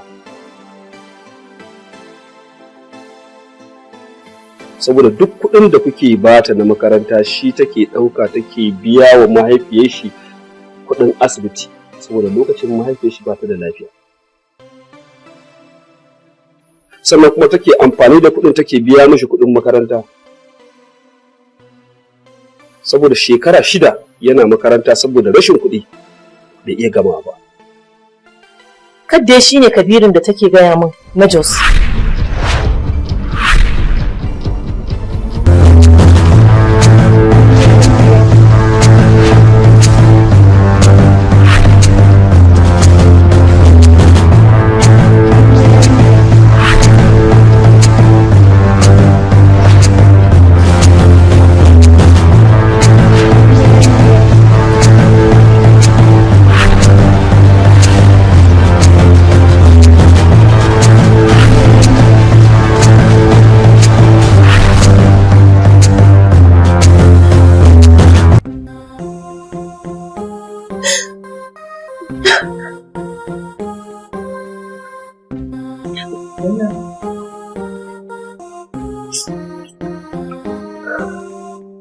Zainab, har yaushe za ki daina wannan irin shiga damuwa da kike kullum cikin kuka Zainab? Kuma dan Allah ku yi haƙuri. Wallahi na san ban kyauta muku ba. Amma ba a sa raina ne duk abin da ya faru ba. Ke ma kin san ba zan yi wani abu mara kyau ba. Domin ba irin tarbiyyar da kika bani ba kenan. To amma Zainab, duk kuɗaɗen da ake tura miki me kika yi da su? Ina da wani saurayi mai suna Kabir. Mutumin kirki ne sosai. Domin duk wasu gurɓatattun mutane shi yake raba ni da su. Sannan kuma duk wani abin da ya shige min duhu shi yake haskaka min. Lokacin da na san shi yana ta shekara 6 a makaranta ba tare da ya gama ba. Talakawa ne su sosai, ba shi da halin da zai iya biya. Duk kuɗaɗen da kuka tura min shi ne biya wa kuɗin makaranta da kuma biya wa mahaifiyarsa kuɗin asibiti ba tare da shi ma ya san na yi hakan ba. Allah sarki Zainab, wallahi na san ko me kika yi abu ne mai muhimmanci kika yi shi. Allah kuma ya saka miki da alkhairi. To amma me yasa ni baki kira ni kin nemi kuɗi a gurina ba Zainab? Idan baki manta ba Umma, akwai lokacin da na kira ki na tambaye ki sai kika ce min kin dawo daga biki babu kuɗi a hannunki. Har kika tambaye ni me zan yi da su, ce miki wasu zan taimaka. Tabbas an yi haka. Amma dai duk da haka Zainab, ai sai ki mun bayani. Ai maganan nan kin ga mu binne ta. Kar ki yadda mahaifinki ya san duk abin da ake ciki. Ni idan ya yafe miki ya sauko, za mu san yadda za a yi. Inda Kabir yake, Ina nan yana bibiyar inda zai samu labari ne. Baki da namban wayar sani? Bari ka nambar shi ba aka umma. Kuma layi na kin san Abba ya riga ya karbe ya karya shi. Na kuma tura ƙawata ta yi min swapping din layin, an ce ba za a yi mata ba saboda Abba ne min register layin. Kar ki damu. Idan da rabon zaki sake haɗuwa da Kabir, za ku haɗu da shi. Ko kuma idan mahaifinki ya yafe miki, ni da kaina zan sa a kai ki garin Jos inda suka bar su. Ki ki gan shi.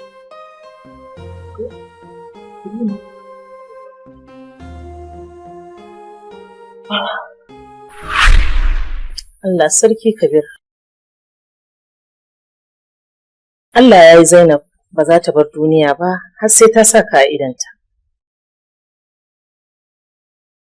Tabbas yanda Zainab take ambatanka da yawan begenka, na tabbata Zainab ba za ka taɓa mata haka ba.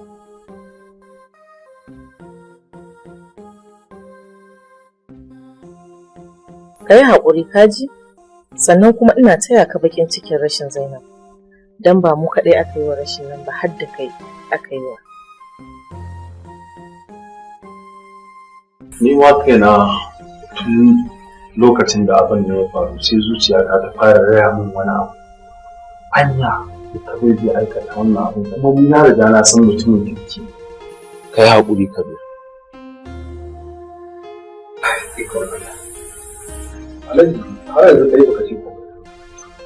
To ba zan ce ofisa, tun da yaro kowa ya shaide shi. Ni ma sai dai in ba shi haƙuri. Sannan kuma Zainab Allah ya ji kanta, ayyukanta na alkhairi Allah ya kai mata kabarinta don ya ce ta gani. Ba mata ba. Ni abin da zan ce bai wuce in ce na gode bisa fahimtar da kuka yi mana ko in ce kuka fahimci yadda al'amuran suka kasance. Kuma tun da Allah ya sa an fahimci yadda matsalar take shi wannan yaro dai mahaifiyarsa tana kwanci a asibiti har yanzu ba ta san wa yake kanta. To bisa neman alfarmar ku da Allah in har Allah ya sa kun amince zan so in tafi da shi dan ya je ga mahaifiyarsa. Dan wallahi ba ta san wanda yake kanta ba. A wannan ina ganin ai babu wani matsala. To ai mahaifiyar shi ai mahaifiyata ce. Duk wani abu da suke bukata da kan yara zuwa sama da miliyan Allah ya gaba.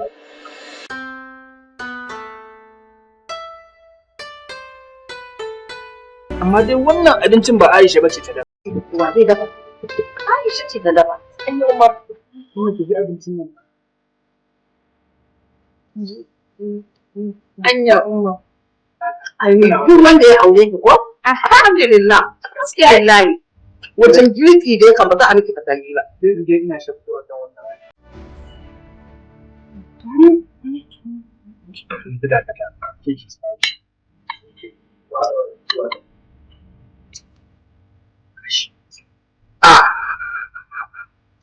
Wani cikin zan kubura. Da ina kwance ba yake ta abinci. Alhamdulillah na gode ma Allah. Gashi Allah ya kawo mu. Kuna ciyar da ni. Ai ba ranar da ta fiye mu wannan rana. Farin ciki. Irin na yau. Ko sallah ba ta kai mu wannan rana farin ciki. Alhamdulillah. Alhamdulillah ba abin da zan ce. Dai Allah ya muku albarka. Ba abin da zan ce sai dai godiya. Da wanda ya yi ba ne albarkacin da wanda ya yi ma ya niyya duk Allah ya bashi lada kuma Allah ya bamu albarka ba daya kamar zan yi kuka kuma Allah kama da karshen wadiya alhamdulillah Allah kama da karshen wadiya Alhamdulillah amma kuma kai kun san abin da kake so yanzu an tashi daga nan ma goyon ki zan yi goyo kuma sai dai ka goye ni in goyi ki Aisha ƙwarai da gaske. Kuma wani ta gongara. Jibe ta baka ta wani na yi ta zaune.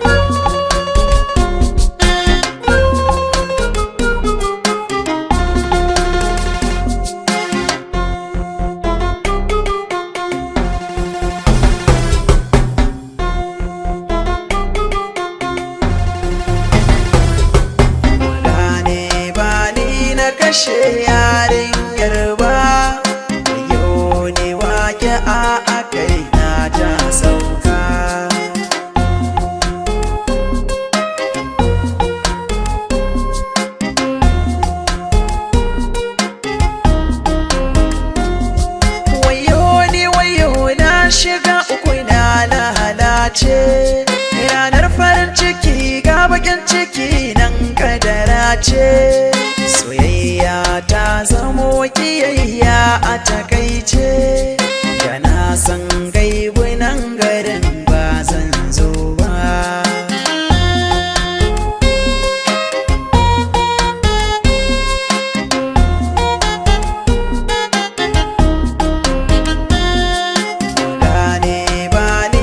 Kashe yarinyar ba,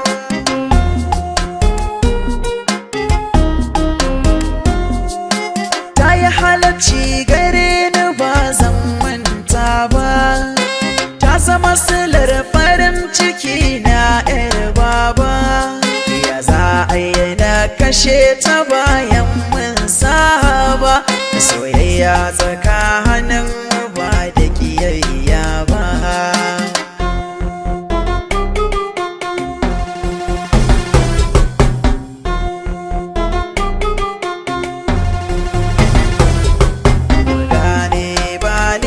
Kashe yarinyar ba,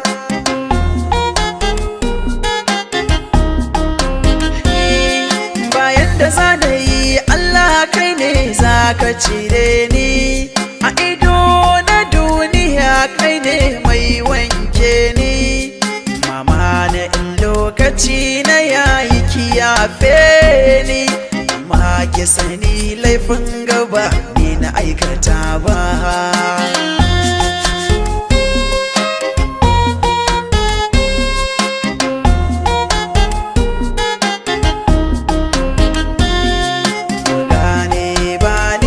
Kashe yarinyar ba,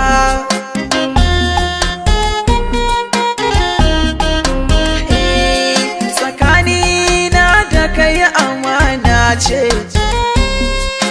ban ci amana ba gaskiyar zance, amana sannan a yanzu tilas ka tsane ni, sani kanwar ka ba ani ne na kashe ba.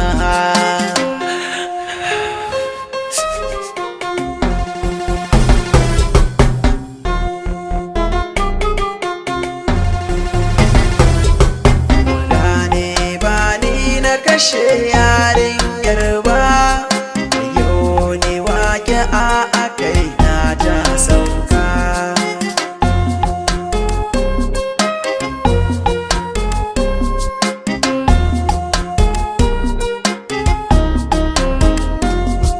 Wayo ni wayo na shiga uku na lalace, ranar farin ciki ga bakin ciki nan kadara ce, soyayya ta zamo kiyayya a takaice, da na san gaibu nan garin ba zan zo ba.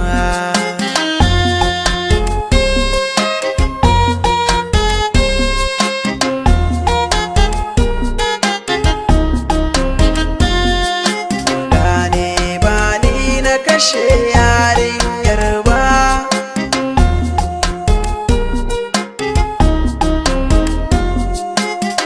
halacci gare ni ba zan manta ba, ta zama silar farin ciki na yar baba, ya za a yi na kashe ta bayan mun saba, soyayya tsakanin ba da kiyayya ba.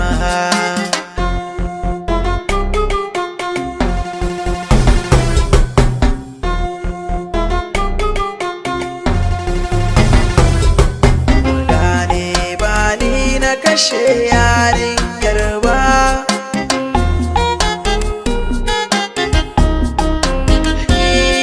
bayan da za na yi Allah kai ne za ka cire ni, a ido na duniya kai ne mai wanke ni, mama na in lokaci na yayi kiyafe ni, amma ki sani laifin gaba ni na aikata ba.